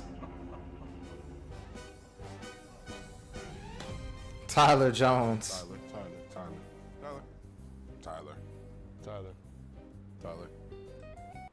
Tyler Jones? Is that Jerry Jones' son? Ha. Interesting. That was pretty cool. I like that. That was nice. That was creative. That was fun. I like that one. I like that. Think it's a game. His last name is Fucks. If he fucks with us, I fucks with him. Yeah, nah, this is nice. I like this. We got a pretty decent schedule. I feel like we got a very nice schedule. Like we could win majority of these games. Week 1 against New York, that's a W. Week 2 against Washington, that's a W. Week 3 against Baltimore, that's probably only iffy one that I can think of right now. The Texans, that's a W. Buccaneers, that's a W. Green Bay, that's a L. We cannot beat Green Bay for some strange reason. I don't understand why, but I'm about doggone tired of it. So that's our second loss. We're going to count this one against Baltimore as a L. So Win, win, loss, win, win, loss. We can beat the Eagles. That's another win. We definitely beating the Cardinals. We don't got Kyler Murray anymore. So that's a win. Against the Colts, we're smashing the Colts. Yeah, against the Colts, that's a win. The 49ers, that can also be a win. I think we can win that game, but statistically speaking, that's an L. We lose. That's loss number 3. Against the Titans, we smacking the Titans. The Eagles, this one might be a nail biter. It's just the second game of the season. Must be forgetting about y'all defense. I forgot our defense is kind of trash. Yeah, I forgot our defense kind of trash. We're going to beat the Eagles twice this season, though. We're going to beat them twice this season. So win, win, loss. Win, win, loss. Win, win. Major win, loss. So we got 3 L's. Another win. Another win. Edge it. We'd edge that victory, but that's another win. We're definitely losing against Seattle. So that's another loss. Bye week. Come back, play LA. That's another loss. Unfortunately, LA is really good, but I think we don't beat them. That's a loss. We went out against the Jaguars. Sorry, Bees. We went out against the Giants, and we went out against Washington. I think this is a pretty easy schedule so far. 4 losses, that ain't bad. 1, 2, 3, 4. Ooh, that's 5. That's 5 L's unless we beat Baltimore. 5 L's unless we beat Baltimore. Which I think Baltimore won't be as good as they have been because they got a whole new coach. Damn, I forgot the Giants low-key about to be scary this season. Oh my God, I forgot about that. Average Cowboys fan. We got 3 L's, another win, another win. Edge it. We edge that victory, but that's another win. We're definitely losing against Seattle, so that's another loss. Bye week. Come back, play LA. That's another loss. Unfortunately, LA is really good, but I think we don't beat them. That's a loss. We went out against the Jaguars. Sorry, Bees. We went out against the Giants, and we went out against Washington. I think this is a pretty easy schedule so far. 4 losses, that ain't bad. Yeah, I mean, that ain't bad, average Cowboys fan. And then Disaster says, this is our year. Cowboys fans every year. Listen, I'm not saying that this is our year, okay? I'm not saying this is our year, but I felt like now that I think about it, going back, I forgot the Giants are about to be freaky. The Giants are about to be freaky good because they got Harbaugh in there. Oh my gosh, and Scatterboo gonna be coming back. I don't know. But our defense is going to go crazy, though, bro. I'm telling you. Our defense is going to go crazy, bro. Our defense is going to go crazy. But I think we can beat the Giants. We got the Giants number. I think we'll split it. If I give the Giants any credit, I'll give them the credit of us splitting these 2 games. So if we beat Baltimore, then we lose this second game against the Giants. Caleb Downs versus the offense. Yeah. All right. That's cool, man. That's cool. We got a nice season coming up. I'm looking forward to it. All right, let's watch this Julius Randle if he can guard. That's funny. Could Julius Randle beat Helen Keller one-on-one in basketball? Probably not. The Minnesota Timberwolves just earlier today were down 3-2 and back at home against the San Antonio Spurs looking to... Bro, I wanted the Timberwolves to go to the Western Conference so bad. I wanted them to go to the finals so bad, bro. Extend the series to Game 7. After the dominance the Wolves showed against Denver with Jaden McDaniels calling everyone bad defenders to Wemby elbowing Naz Reid against San Antonio, everything was on the line and they needed a star player to save. Look at his face. Not Mike Conley, but he already reacting like he He already reacting like he knows about to happen. Showed against Denver with Jaden McDaniels calling everyone bad defenders to Wemby elbowing Nas Reed against San Antonio. Everything was on the line and they needed a star player to save them. Dante tore his Achilles in the first round, Anthony Edwards is playing off of one knee, and Rudy Gobert still sucks on offense. So who else to turn to for firepower than your second option? Julius Randle. Mr. 30, the guy we traded Karl Anthony Towns for, Julius Dayyy Randle.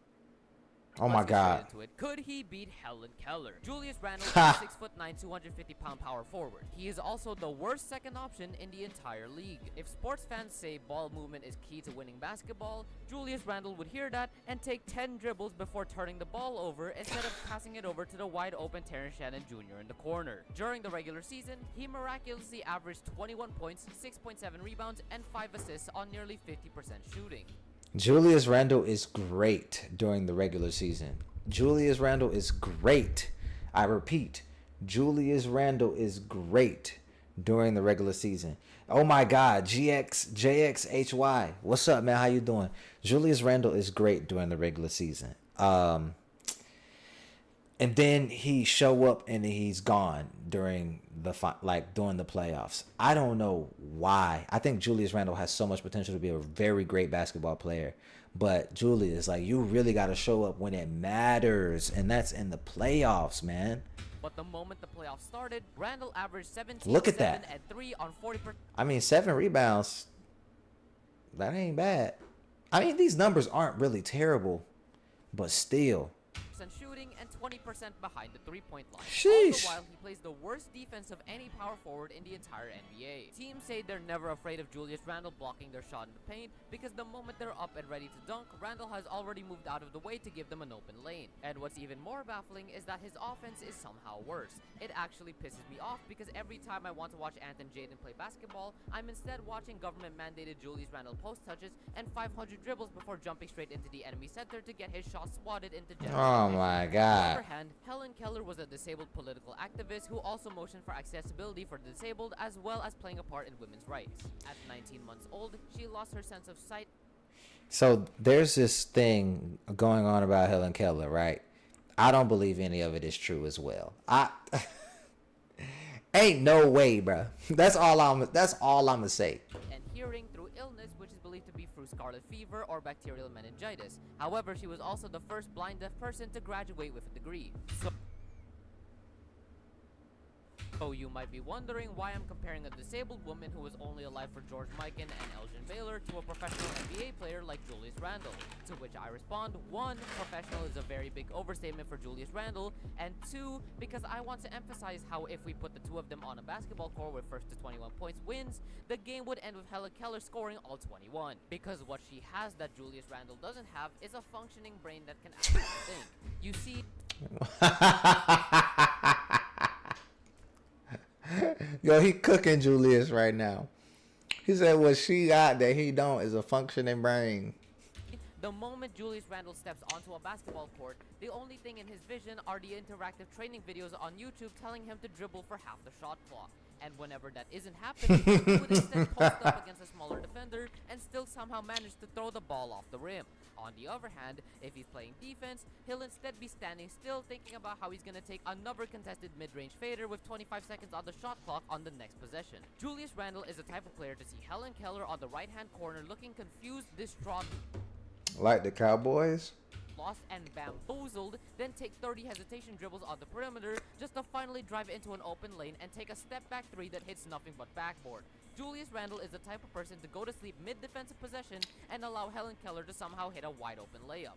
Julius Randle is the type of person to see an elimination game in front of him with the whole team's future in his hands, with Anthony Edwards being injured the entire postseason, and somehow manage to score 3 points with one singular assist. Oh my God. When he does pass the ball, Julius Randle would somehow forget that he's in a one-on-one basketball game and genuinely kick the ball out to Helen Keller sitting in the corner for an open three-pointer. 21-0, Helen Keller wins. Julius Randle gets murdered in a dark alleyway. Goodbye. Oh my God. Yo, he does not like Julius Randle. The tapes. Y'all see the tapes? They say Julius Randle. That's crazy. That is crazy. Yo, he was flaming him though. That was funny. That was hilarious. I like that. That was funny. Yeah. That was funny. Good video. Good video. Okay, we got another one. Do they know they're alive? This is actually something interesting that I definitely want to watch. Do they know they're alive? Do animals know that they exist? I think they do. You know, I would think that there's a dog lying on a couch somewhere. I would think that they know that they exist. You know what I'm saying? W Dom for these videos, by the way. Now I need Miles Turner versus Helen Keller. Probably similar results. You know what? I think it would be a close one, but Helen Keller does take the dub on that one. Helen Keller for sure takes the dub on that one. Staring at the wall. And if you asked its owner what it's thinking about, they'd probably say something like nothing, or food, or squirrels. But what if that's wrong? What if behind those eyes there's something looking back? What if that dog knows on some level that it exists? Or, and this is the question that should actually keep you up at night, what if it doesn't? What if you are the only kind of thing in the entire experience, the specific redness of red? That's not what I was trying to do. One more time. What if it doesn't? What if you are the only kind? What if that dog knows on some level that it exists? Or, and this is the question that should actually keep you up at night. Yeah. What if it doesn't? What if you are the only kind of thing in the entire universe that knows it's alive?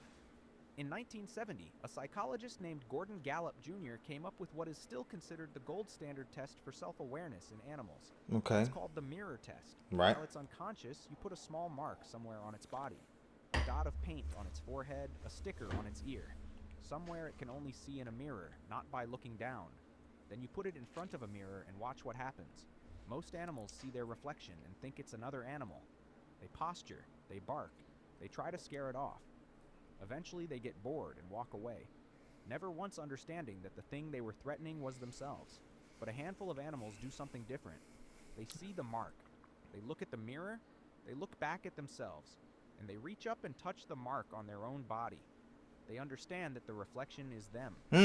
The animals that pass, chimpanzees, bonobos, orangutans, gorillas, but only occasionally. Dolphins, orca whales, elephants, and one bird, the Eurasian magpie. The magpie. A crow-sized creature with a brain the size of your thumb that apparently knows what it looks like. Yeah, I was gonna say these animals are smart though. Dogs, cats, almost every other mammal on Earth, including, for the first 2 years of their lives, human babies. Now here's where it gets complicated, because a lot of scientists think the mirror test is a terrible way to measure self-awareness. Dogs, for example, live in a world built almost entirely on smell, not sight. Asking a dog to recognize itself in a mirror might be like asking you to identify yourself from a recording of your own heartbeat. The test is wrong, not the dog. In 2017, a researcher named Alexandra modified the test. Yo, that's interesting though. Like, what if you had the capability? You know what I mean? Like, from what I was told when I was younger, I had a quote unquote irregular heartbeat. Maybe I would be. No, I wouldn't. Let me. Stop the cap. I thought I could. Instead of a mirror, she gave dogs a scent version. Their own urine, altered urine, completely foreign urine, and watched which one they spent the most time investigating. Dogs spent significantly more time with the altered version of their own scent. They noticed something about themselves had changed. By their own rules, in their own sensory world, dogs may know exactly who they are. But knowing who you are is different from knowing that you are. There's a distinction philosophers have been arguing. Whoa, that was kind of deep. Go back. Knowing who you are is different than knowing who you are. But knowing who you are is different from knowing that you are. Knowing who you are is different than knowing that you are.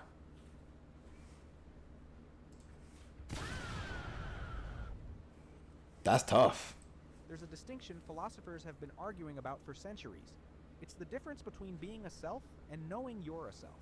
Between having experiences and knowing you have experiences. There's a word for this. Metacognition. Oh, I know that. I know that word. Being aware of your own awareness. It's what you're doing right now, actually. You're not just reading these words. You know that you're reading these words. You can zoom out from yourself and observe yourself from the outside. Right. That's the question. Can animals do that? And the answer some of them, yeah. Yes, some of them can. Messier than anyone expected. In 2007, researchers at the University of Georgia ran an experiment on rhesus monkeys. They gave the monkeys a memory test. Did he say racist monkeys? I didn't even know that was a thing. We got racist monkeys? Let me rewind, make sure I heard that correct. Racist monkeys? University of Georgia ran an experiment on rhesus monkeys. They gave Yeah, we got racist monkeys, chat. I didn't even know that was a thing. the monkeys a memory test, and after each question gave them a choice. Take a hard test worth more points, or take The irony of racist monkeys. an easy test worth fewer. The monkeys consistently chose easier questions when they were uncertain of the answer, harder questions when they felt confident. They weren't just answering questions, they were evaluating how well they knew the answer before they gave it. That's metacognition. That's an animal thinking about its own thinking. It doesn't stop at monkeys. Rats have been shown to opt out of tests they haven't studied for, choosing a smaller guaranteed reward over gambling on a question they're not sure about. Pigeons can report their own memory failures. Dolphins have been observed hesitating before answering, in a way that mirrors human uncertainty. These animals aren't just reacting to the world. They're modeling their own internal states. They know when they know something. They know when they don't. But here's what science still can't crack. Right. All of that, the mirror recognition, the metacognition, the self-modeling. What does that it's mean? all behavioral. We can watch what animals do. We cannot get inside what they feel. There's a concept philosophers call qualia, the raw subjective texture of experience, the specific redness of red, the particular pain of a paper cut, the feeling of being you, right now, in this moment. Is there something it feels like to be a dog? Or is the dog just running biological software, processing inputs, producing outputs, with nobody home? The philosopher Thomas Nagel made this famous in a 1974 paper with one of the greatest titles in academic history. What is it like to be a bat? His argument was simple and devastating. Bats navigate by echolocation. Right. They experience the world as a landscape of sound reflections that we literally cannot imagine. Right. And no matter how much we study bat brains and bat behavior, we will never know what it feels like to be one. The inner experience is inaccessible. And if we can't know what it's like to be a bat, how do we know there's anything it's like to be anything other than us? I know what it's like to be a dog. Wake up, go to sleep, go for walks, piss, eat. That's it. Shit. I mean, hey. That's all a dog does. Think about it. Bark. Ruff, ruff, ruff, ruff, ruff. See something interesting, chase after it. I mean, these feel like basic experiences that of a dog. You know what I'm saying? Like, dogs know when they're getting in trouble. So, I terrorized the kitchen. I'm sad now. Puppy dog. I mean, that's kind of simple. I feel like you know, going to like maybe like an elephant. We don't know what an elephant would like. You know, that's not some animal that we like interact with on a daily basis. I would think. You know what I'm saying? Scientists think we're massively underestimating animals. In 2012, a group of neuroscientists gathered at Cambridge University and signed what became known as the Cambridge Declaration on Consciousness. Okay. Their conclusion, the neurological structures that produce consciousness in humans are not unique to humans. Birds and mammals, and possibly other creatures, possess the same neural substrates for conscious states. In plain English, can you get on all fours and bark for me?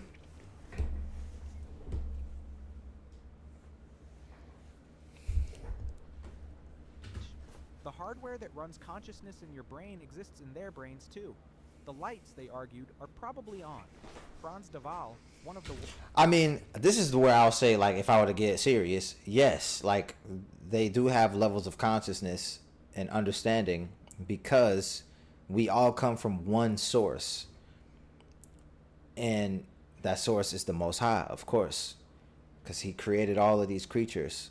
So they all have, in my opinion, they all have that similar consciousness, that similar light that we have, because they all come, because it's all created by the Creator.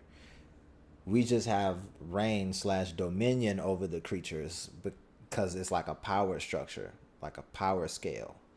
And based on how, when God created all of the things, he created it with the intention and with the purpose for us to have dominion over the animals. But the animals do their thing. They roam free. They have purpose in the land. So, yeah.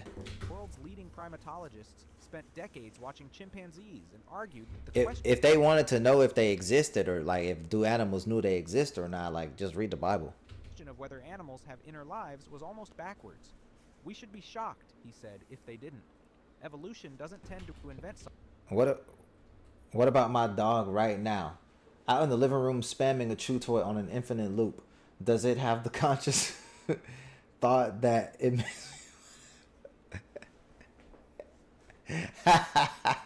No, but here's the thing. Here's the thing though. Your dog enjoys A, the chewing, and B, the sound, the noise. Your dog enjoys the noise. So for him, he's just doing something that he enjoys, that is satisfying to the dog's psyche. It only does it though because you gave it to him. And with him doing it, he thinks that you enjoy it because you gave it to him. You feel what I'm saying? You gave your dog a toy. This toy you allow your dog to chew on and it squeaks. Cortel, that's what it will look like at the end if you and I were next to each other. That's gotta be racist. That's gotta be racist. That's gotta be racist. You calling me an ape? Wow. Wow. That's crazy. That's crazy. Calling me an ape, huh? All right. I got something for you. Don't worry. Yeah, just wait till you get to Ocala. I got something for that ad, man. Okay. No. Nah, you can't take it back now, Dom. You can't take it back. You can't take it back now. Something from scratch. Consciousness almost certainly evolved gradually, just like legs, like eyes, like lungs. I disagree. Consciousness didn't. Well, let me depend on what he's talking about. Because, because like at a baby, like you don't realize like you're a baby until maybe like 2 or 3 when that light, whoa, I'm a baby. You know what I'm saying? So, yeah. Which means it probably exists on a spectrum, and we are not at one end of it and everything else at the other. We're all somewhere along the same line. And then there's the one piece of evidence that's hardest to explain away. Grief. In 2018, a killer whale named Tahlequah lost her calf. The baby died shortly after birth, and for 17 days, Tahlequah carried the body of her dead calf on her head as she swam. 17 days. Across more than 1,000 miles of That's ocean. crazy. The rest of her pod took turns helping her carry it when she got tired. Scientists called it a tour of grief, the longest recorded in any non-human species, and no one had a clean behavioral explanation for it. It wasn't about survival. It wasn't about feeding. There was no evolutionary advantage to carrying a dead body for over 2 weeks. Maybe she just felt bad. Like, it's a little what other explanation does she need? Across open ocean. Except that maybe she knew her calf was gone. Yeah. And couldn't let go. Yeah. That's not the behavior of a creature that knows something existed, and now doesn't. What is? So where does that leave us? The science says, yes, some animals can recognize themselves. Yes, they can think about their own thinking. Yes, they feel something, probably. But the innermost question, the one you actually want answered, does the dog lying on the couch know it's alive? That one... Oh, at first I had to go back and look at what you said because I was like, whoa, wait a minute. That's oddly specific. We still can't fully reach. Here's what we do know. The more closely we look at animals, the more the gap narrows. Every decade of research closes the distance a little more. Abilities we once thought were uniquely human, language, tool use, culture, mourning, self-recognition, keep turning up in other species. The wall between us and them has been getting shorter for as long as we've been studying them. Yeah, like I said, you would know all of this if you read the Bible. Sometimes, what's up, Shirley? I hope you're doing great as well, and I hope you are also having a wonderful day. Thank you for showing up. I appreciate it. Yeah, but you would understand this if you read some of the Bible. Just read the Bible. I'm telling you, like literally all your answers are in there. You learn about the consciousness of animals in the Bible. Like, what's up, Lord Friend Moon 99? How you doing? Which raises an uncomfortable question. If we've been wrong this whole time, if animals do exist in some meaningful sense, if there's something it's like to be them, if they feel and grieve and know themselves, then the way we treat them isn't just an ethical question. It's something we've been getting wrong for all of human history. No, not necessarily, because we have dominion over the animals. Like, we have dominion over the animals. Like, they're subservient to us. And the only reason we got away with it this long is because we couldn't ask them. There's a chimpanzee named Washoe who, in 1966, became the first non-human animal to learn American Sign Language. She learned over 350 signs. She taught some of them to her son. One day, a researcher who had been gone for a long time came back to visit. Washoe hadn't seen her in months. When Washoe saw her, she signed, "Cry." Then she pointed at the researcher's eyes. "Cry." She wanted to know why the researcher wasn't crying, why she wasn't as moved as Washoe was. Whether or not Washoe understood her own existence, she understood yours. Maybe that's where it starts. Why you know cry? Cry why you know? Cry why you know? Okay, that was interesting. I like that one. I like that one as well. All right, here we go. We got Swite's. We got Swite's video that he sent in when YouTubers get their identity leaked.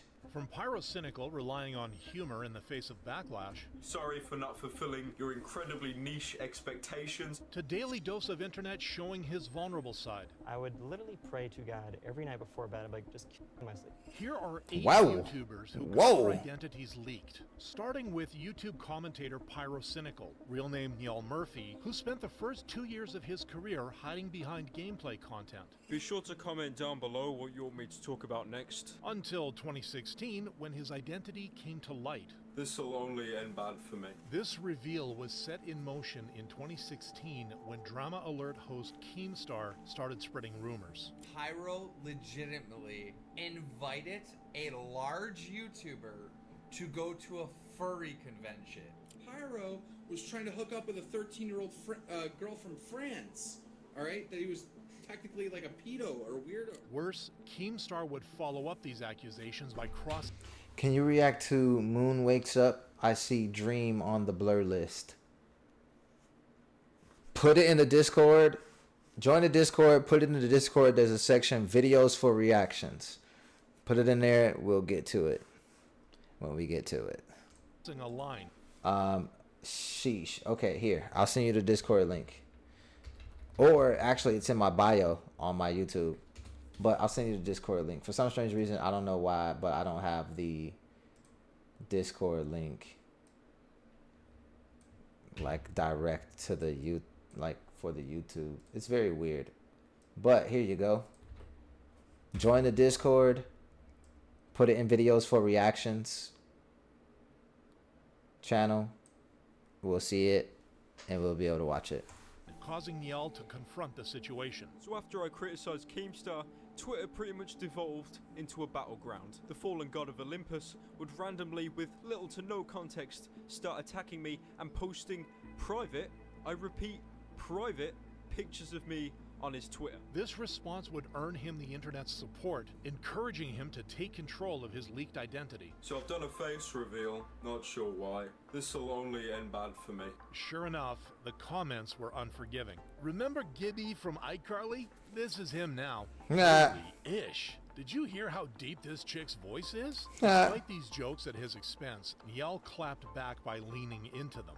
Okay, so from what I gather, I'm not a male. I'm apparently transgender now. Apparently a lesbian as well. Thank you all so much for pointing that out to me. It is very much appreciated. All 100 plus of you. This video marks the day his videos skyrocketed in quality. Since then, Niall has embraced facecam videos, using them to showcase more of his personality and gain close to 5 million followers. This increased level of confidence stands in sharp contrast to Apex Legends gamer Dayyy, real name Kobe Meadows, who's in... Yeah, bro, I'm telling you, like, sometimes the face cam, like, showing your face, it changes, like, the interaction with your people. Infamous face reveal made him the butt of jokes on the internet. I need to unsee this, which was the opposite of the admiration he was getting just a month before that. Wow, your skill level is actually crazy. This praise was for his skills in Apex Legends. where Wait, Dizzy that's not was what that actually said. Crazy. This praise That said insane. Why he say crazy when that said insane? was for his skills in Apex Legends, where Dizzy became an overnight sensation for his gameplay. Let's go. 33. That's it. World record. That's actually world record. I'm pretty sure 30. He sound like he ugly. Well, I'm sorry. That's not nice. He probably a let's watch. 32 is world record. Earning him a spot in news headlines and a contract from Energy, a professional esports organization. This hype around his talent meant a live event appearance was inevitable, which finally happened in March of 2019. Nah, I'm just playing. We good.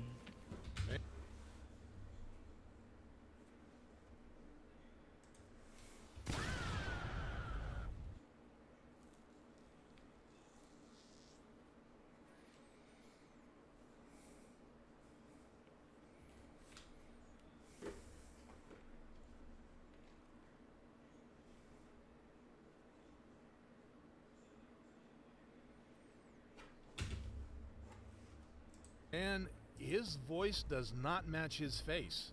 Boy looks like Sid from... His voice don't match his face. His voice directly matches his face. Okay. But he seemed like he was young at this time. So like sometimes people still grow into their looks. You feel what I'm saying? Ice Age. Why does he look like the guy from Ratatouille? Nah, don't talk about the homie from Ratatouille like that. Don't even do that. Don't even do him like that. These roasts over Kobe's appearance, however, didn't sit well with everyone. Imagine making fun of someone for something that is out of their control. While you're laughing at him, he's laughing at your bank account. Someone who picture is this would say that. I'm sorry. For something that is out of their control. While you're laughing at him, he's laughing at your bank account. Despite the overall harsh response, Kobe tried to move on, even participating in the Twitch Rivals event a month later. What were you guys saying? What was the communication like?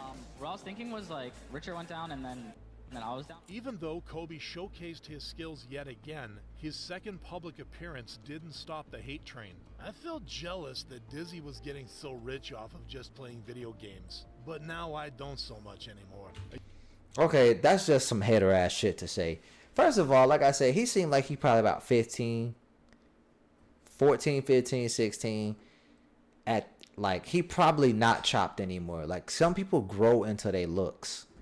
Guess that aim comes with a cost. The true cost would end up being Dizzy's career, as the backlash took a toll on his mental health. I'm sorry for not streaming. I'm disappointed in myself and have just been overwhelmed/stressed. This constant stress prevented Kobe from streaming irregularly, leading to an 80% drop in his viewership from April to May of 2019. 7 months later, Kobe would announce his plans for the future. I've decided to focus on my stream and part ways with Energy and will no longer be competing professionally. Since then, Kobe has stayed away from the mainstream spotlight, choosing instead to stream for his 857,000 followers on Twitch, a fraction of the 6.1 million followers that Minecraft streamer Dream entertains as he tries to move past.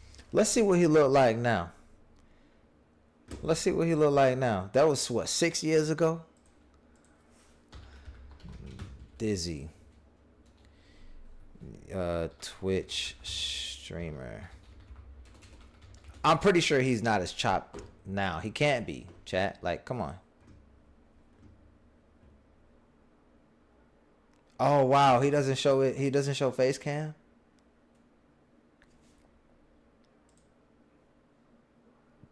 He don't show face cam, chat.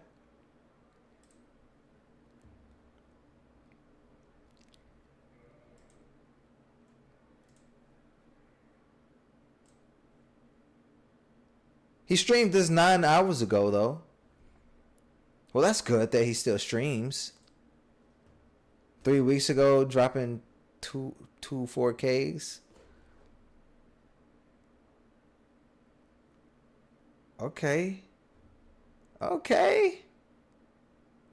Bruh, can I log into Discord? Is it giving you an error, or you just don't know your login? Boom. That is right there, boy. That is. Okay. Yeah, he not doing the face cams. Man, y'all done bullied this man into not even doing face cams anymore, bro. Why y'all do him like that, man? Why y'all doing him like that, man?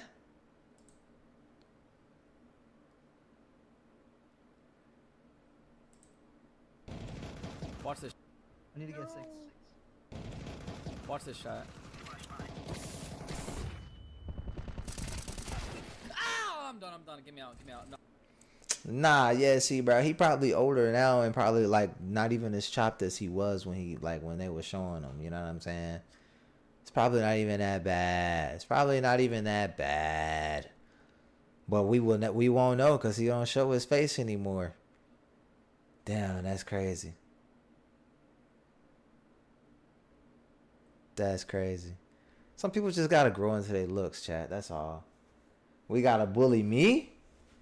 What you gotta bully me for? You're a grown man. Oh. Watch the video I sent first, Daddy. Indy, Swat, you're a grown man. Alright, let's keep watching. Past his infamous reveal. I still wanted it to be a part of my like branding and a part of what everything I did, because it was a massive part of Dream. Referring to his iconic mask, which he would first take off in January of 2022. Yeah. Hi. It feels so awkward talking to a camera for the first time. Only to be met with unexpected backlash over his appearance. Went from dream to a nightmare real fast. I don't know. I don't know why that was so funny, but it was. That wasn't even that funny, but that was funny. He got flamed for this shit so hard. Really? This sentiment wasn't shared by everyone, though, with some pointing out the real issue. This video has proved one thing: people's expectations were way too high. Why be mad at someone for not looking the way you expected? Unrealistic expectations, however, weren't the only things affecting Dream after his face reveal. The YouTuber trending right now already face revealed to me years ago when he was flirting with me when I was a minor. This statement described an alleged attempt by Dream to cross lines with an underage girl, followed by screenshots to back up the claim. I also believe I clearly had 17 in my bio, the same I have 20 now. I have him asking for my snap and we talked about school, leading to the internet grilling Dream over the allegations and giving rise to a new trend as more women came forward with similar stories. These claims, however, would be thoroughly debunked by Dream in an almost 90-minute long video. She tweeted out defending me from hate on my face reveal 10 days before the allegations, and was liking my tweets, including a subscriber milestone tweet 2 days before she tweeted her allegations. Concluding his defense by saying that his supposed victims were just looking to capitalize on the recent hate towards him. Honestly, the fact that all of these allegations popped out almost immediately after his face reveal says a lot. Twitter is literally a hellhole. A statement that was further supported by one of the biggest YouTubers. I'm more confused than a caveman seeing fire for the first time. I've read through so much shit, and then I'll go to another thread, and then it contradicts all the shit I just read, and then there's a whole nother thread about debunking all of this. With the allegations soon dismantled, Dream resumed his Minecraft videos, but without the kind viewership he enjoyed before his infamous face reveal.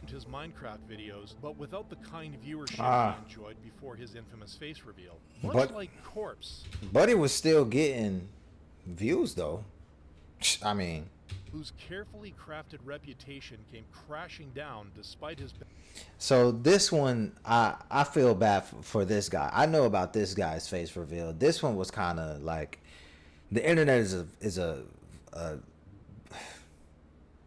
shitty place, bro. Best efforts to avoid it. I don't think I'm gonna face reveal on purpose anytime soon. It's just way too much now. This intense anxiety stemmed from the expectations around his face, which were set in motion ever since his first Among Us streams with... Oh, you see Dream on the blur list. Oh, I got you. That's what you meant. See, I ain't never heard of Dream. I've never heard of Dream until right now, actually, now that I think about it. A lot of these YouTubers I don't really watch. I know about Corpse's face reaction or face reveal, and since they bullied him, he ain't been back on the internet. Other YouTubers in 2020. What is the perk to deafening? Like, God, that voice is f***ing awesome. I feel like your voice is touching me. Is that a weird thing to say? I feel like your voice is hitting a part of my ear that's never been hit before. These reactions to his deep voice would skyrocket his popularity, taking Corpse to over 7 million subscribers. This success also invited speculation over his looks, though. in people's heads, I'm more of like a character or like a brand or like an anime character. Further explaining why these expectations gave him more reason to stay faceless. I don't think I could handle that many people like judging me at once. His worst fears would be confirmed in March of 2021 What? when he was doxxed on an online forum, with other social media platforms soon picking it up, leading to a What? stream of hate comments against Corpse, most of them about his appearance. Corpse fans realizing he's actually really ugly and not the hot man they imagined. These remarks, however, He just looks like the guy from the movie The Whale. Imagine. I ain't never seen that movie. That's a strange movie to know. Oh, that's the movie. Yeah, with what's this man name? Brendan Fraser. He looks like the guy from The Whale. Which guy? Which one you talking about? Brendan Fraser?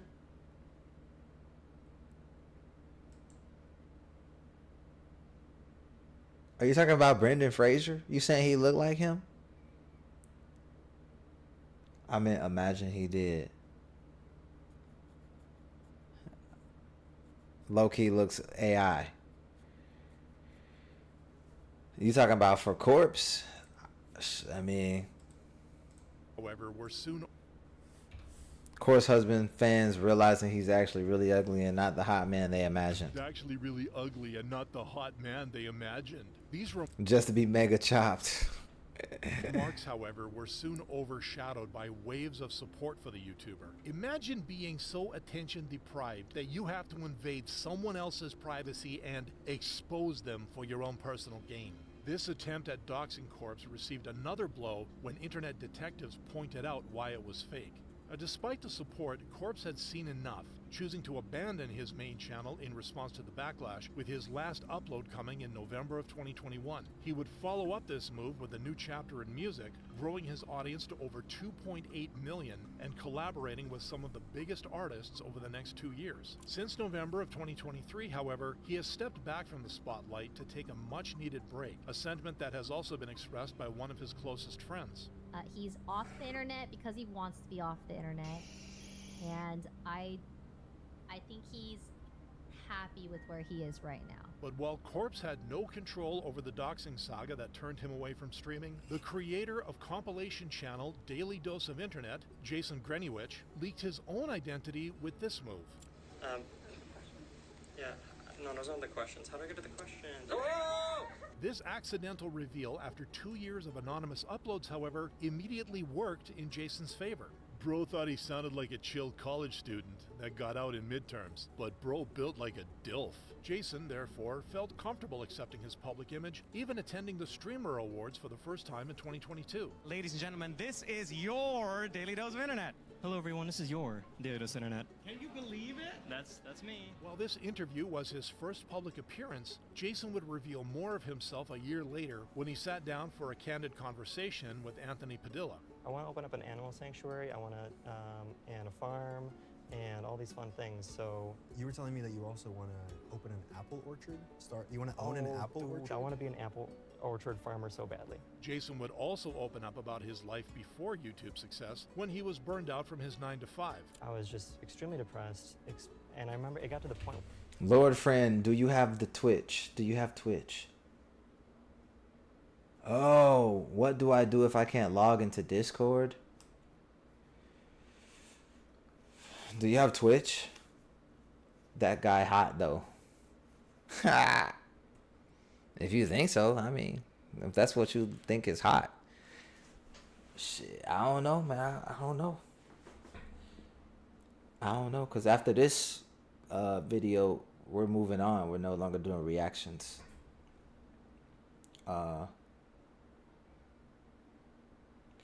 Yeah, there you go. There you go, Dom. Look at Dom being helpful. Thank you, Dom. Okay. where I would literally pray to God every night before bed. I'd be like, just kill me in my sleep. Kill me in my sleep because I don't want to wake up the next day to do what I want to do what I'm supposed to do. This honest confession, along with his charming personality, led thousands of people to agree that he seems to be the most grass-touching person of the internet I've ever witnessed. Like, he's so grounded, it's actually so refreshing. While others noted that That's so interesting because, oh boy,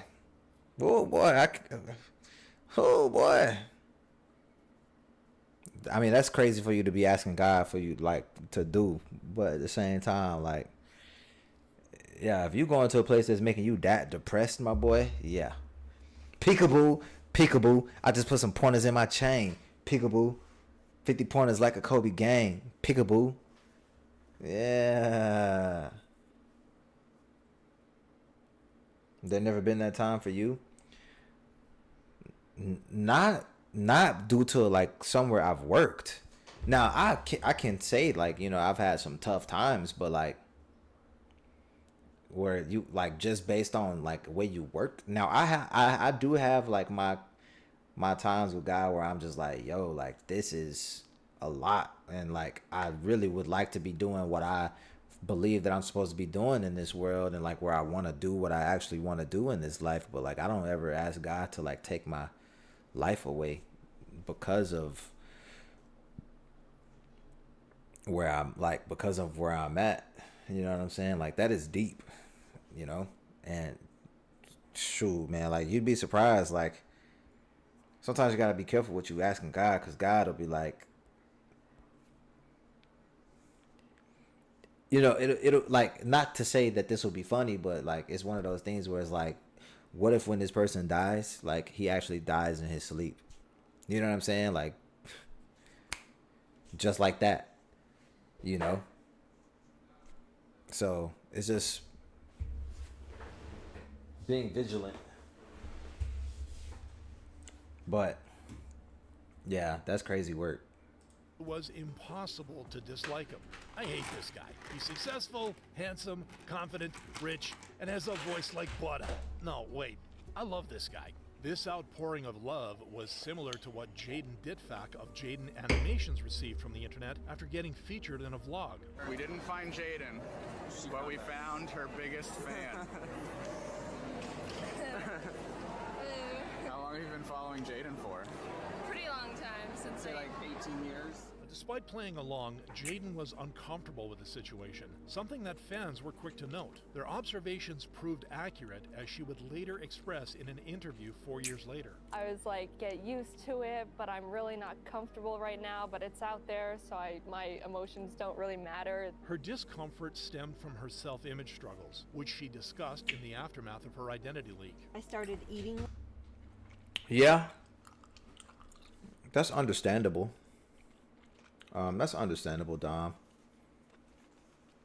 I don't blame him for it, you know. I definitely want to be doing what I want to be doing in life versus going to 9 to 5s, or versus having to do work that I don't want to do, you know.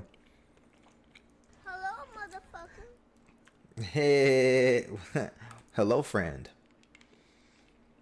So it's definitely understandable. Less trying to be happier with myself. I'm naturally very thin, and I've never had issues with weight before, but it was like a switch in my brain that all of a sudden that wasn't good enough either. It became all I could think about. She would conclude her moment of vulnerability on an inspiring note, though. I don't know what else to say other than just thanks. That is a powerful woman right there. In reality, heroes are those that keep getting back up, not those that are never knocked down. She would indeed come out stronger from this incident. Not struggling with an eating disorder anymore. I'd say I'm much more confident in myself being like I'm sorry. I just thought that was very funny. Disorder anymore. I'd say I'm much more confident in myself being like around confident people and people who are like have their. Is it wrong for me to not have known any of these YouTubers? The only one that I knew about was Corpse. I ain't never heard of her. Never seen her. And majority of the others, I ain't never heard of them, nor seen them. Together.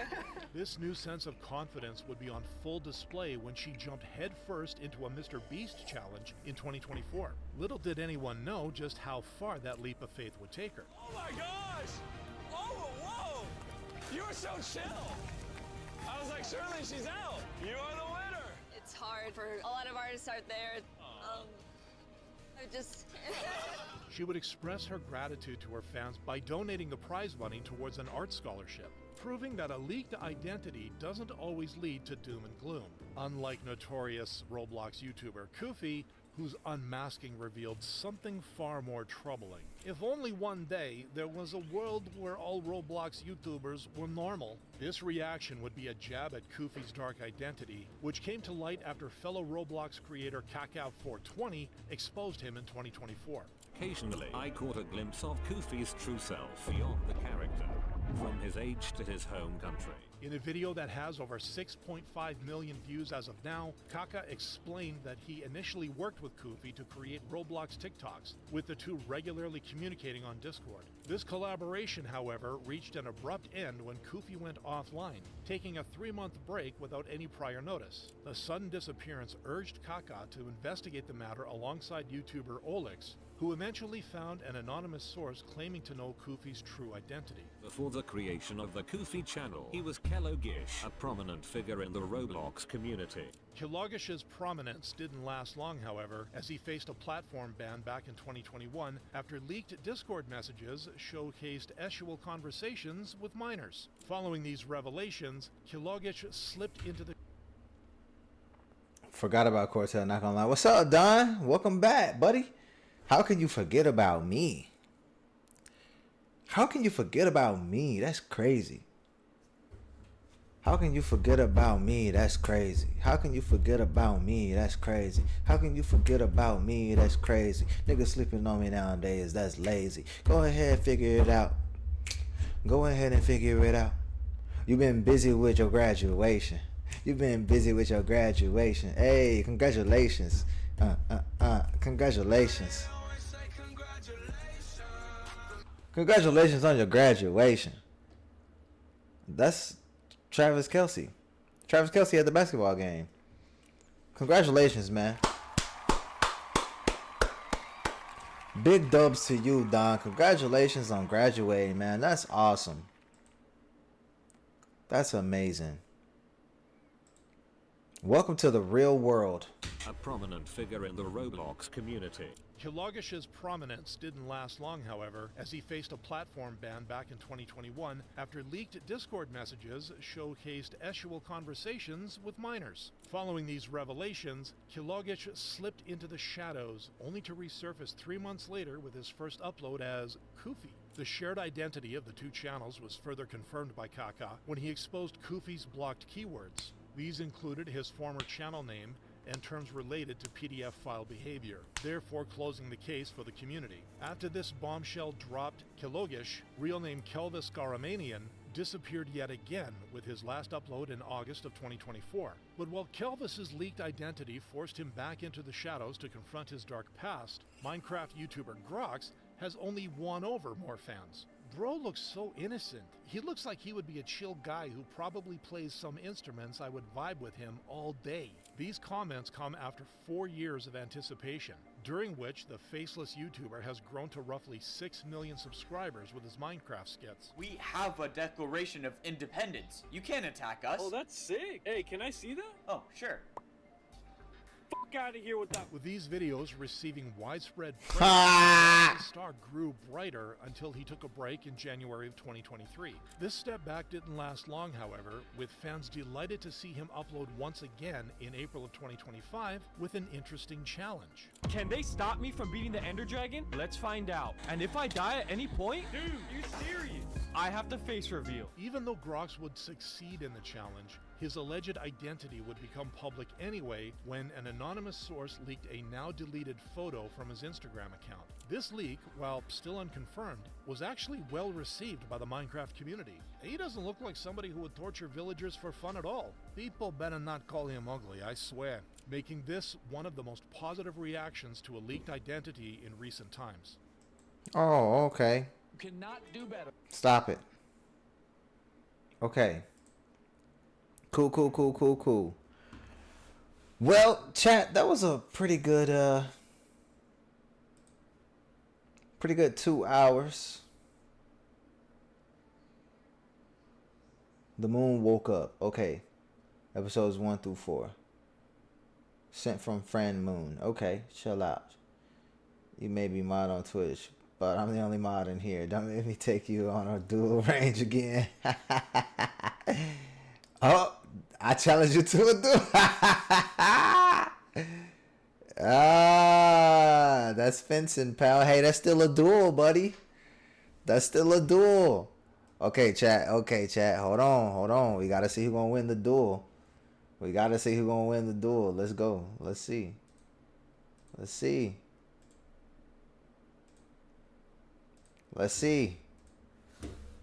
All right, in the chat. Y'all put y'all money on. I just noticed that hairstyle. Yeah, I just got my hair up in like a half bun, a half up, half down. He said, "Do I win?" Oh, I don't know. That's plagiarism. He came through with something original.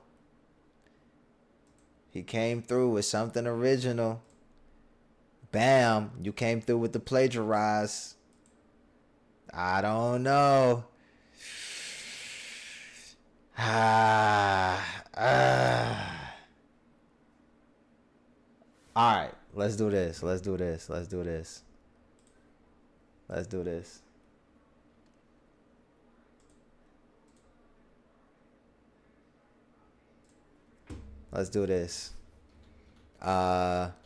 Wheel spinner. All right, here we go. Let's take away.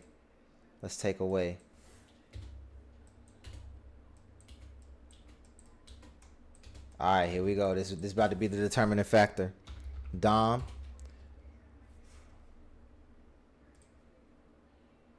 Cancel. Okay. We got Dom. We got Braden. We got Dom. We got Braden. We got Dom. We got Braden. We got Dom. We got Braden. All right. 1, 2, 3, 4. 1, 2, 3, 4. 4 and 4. We gonna see who get it. Y'all ready? Spin the wheel. And the winner is not rigged, chat, but it's Dom. The winner is Dom. Not gonna lie, I'm gonna say my goat Dom. The winner is Dom, chat. Dom is victorious. Dom is Oh, yeah? Yeah. Oh. Like, I've turned the TV up and I'm sitting 10 feet from it like 6 times. You are loud as shit. Oh, well, I got energy. Uh-huh. Put some headphones on.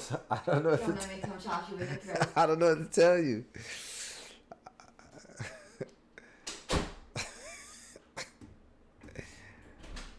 You were not funny.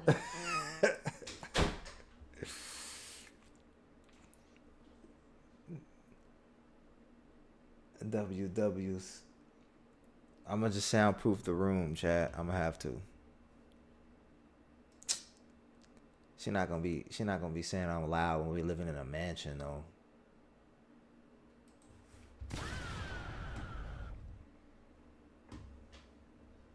I ain't gonna be loud in when we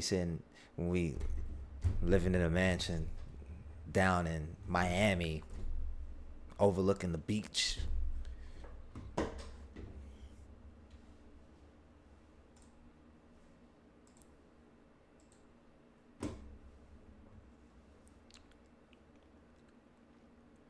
All right, cool. Cam, let's switch it. All right, chat. Living in Miami is outrageous. I mean, tax savings, like there's no tax in the state of Florida, no state tax. Come November, there's gonna be 60% of people that votes for no tax on property. So why would it not be Miami? The flood's finna get you. It I mean, it barely flood like that out there for real. Don't let the news hype you up. Please don't play something stupid today. I mean, what y'all want me to play then? Like, I started watching your mixtape also, by the way. Thank you for posting those. I started watching them.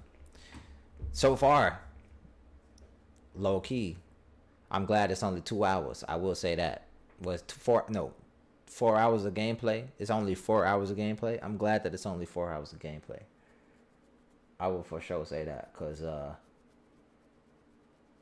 of the best person in here with letter A with a letter D in their name though. What's up, Dom? I mean Don, my bad. Don, you for some strange reason I thought that was Braden because y'all's names. Y'all be recommending me some bullshit. No, listen, I thought mixtape was your type of game when I saw like some other people playing it. How did you like it, by the way? Because I hadn't finished watching your whole mixtape drop, you know? I've only seen, I think maybe like the first 45 minutes of episode 1 of the 2-hour joint that you had. Also, friend Moon. I see it.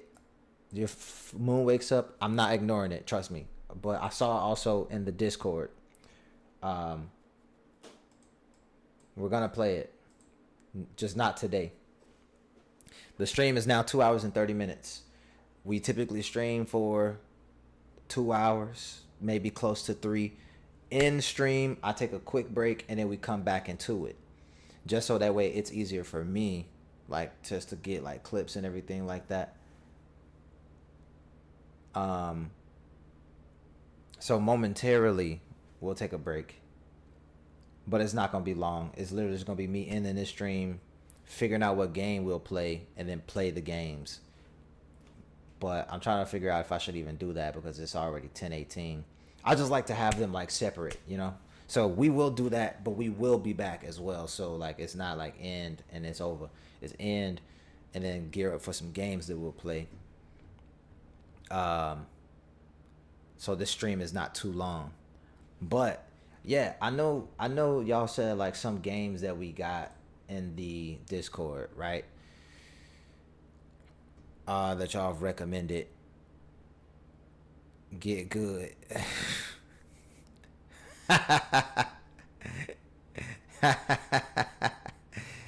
That's funny. That's funny. I ain't never seen that. At least I don't suck, so I'm gonna leave it there. That's funny. Okay, so we got the vids for reaction. We got a couple more in there. I see the moon. We got the Juice WRLD joint. So y'all keep stocking them up because we kind of running out. But Dom been doing a great job. I love to see some contributions from the rest of y'all. For the videos that y'all want to see me react to, that's up to y'all though. If y'all want me to react to them, but Pacers chip next year. Stop lying to yourself, Dom. He's saying I'm carried, y'all casuals. Ooh, what if we do this, Dom? You down for some? Outlast? I think we should do that. I think we should do some Outlast. Yeah, I'm down for some Outlast. Dom, what you think? Braden, you want to run some Outlast with us? Yeah, I think we should run some Outlast. I 100% think we should do that. Yeah, that's what we'll do for tonight. We'll do that. We'll run Outlast, chat. That's gonna be fine. Okay. So 2 hours 34 minutes. 2 hours 34 minutes. All right, cool. Let me get it set up on my side. We'll run some Outlast. I don't know if Braden's still in here. But yeah, we'll run some Outlast. Heck yeah. All right, I'll be back. Give me maybe about 10. Give me maybe like 10, 15, and we'll run it. For those who want to join back, by all means, come on back in. We're gonna have some more fun. But until momentary peace, let us know in the Discord if you need help. If I need help setting it up, we all heard you falling out. We all heard you're falling out. She be alright. She gonna kill you. She good. She good. Chat. She good. Don't worry about that. One more hydrate. Damn, I ran out of my drink. I'll be sure to get some more so that way we can stay hydrated for sure. And then I'll come back and do the hydrate when we get back in. Glazing Dom right now. Y'all supposed to be glazing me, okay? I'm the center of attention. Y'all glazing the wrong people. This is my show. That's like going to a concert and glazing the undercard and not the main performer. That's like going to a concert and glazing the drama and not Bruno Mars. That's like going to a concert and glazing Joe and not Michael Jackson. Come on now. It's Dom Day. It's Don Day. You're right. Your day is the rest of the month and all of the rest of the year. Okay. All right. I'll give you that one. I'll accept my fate with that. Oh. Okay. I'll be back, chat. Wait, what is this? Oh, that's the death counter. Why is that even there? Oh, because I have to do the push-ups. Okay. I will be back. We'll be back. Trust me. We'll be back. We're not going to be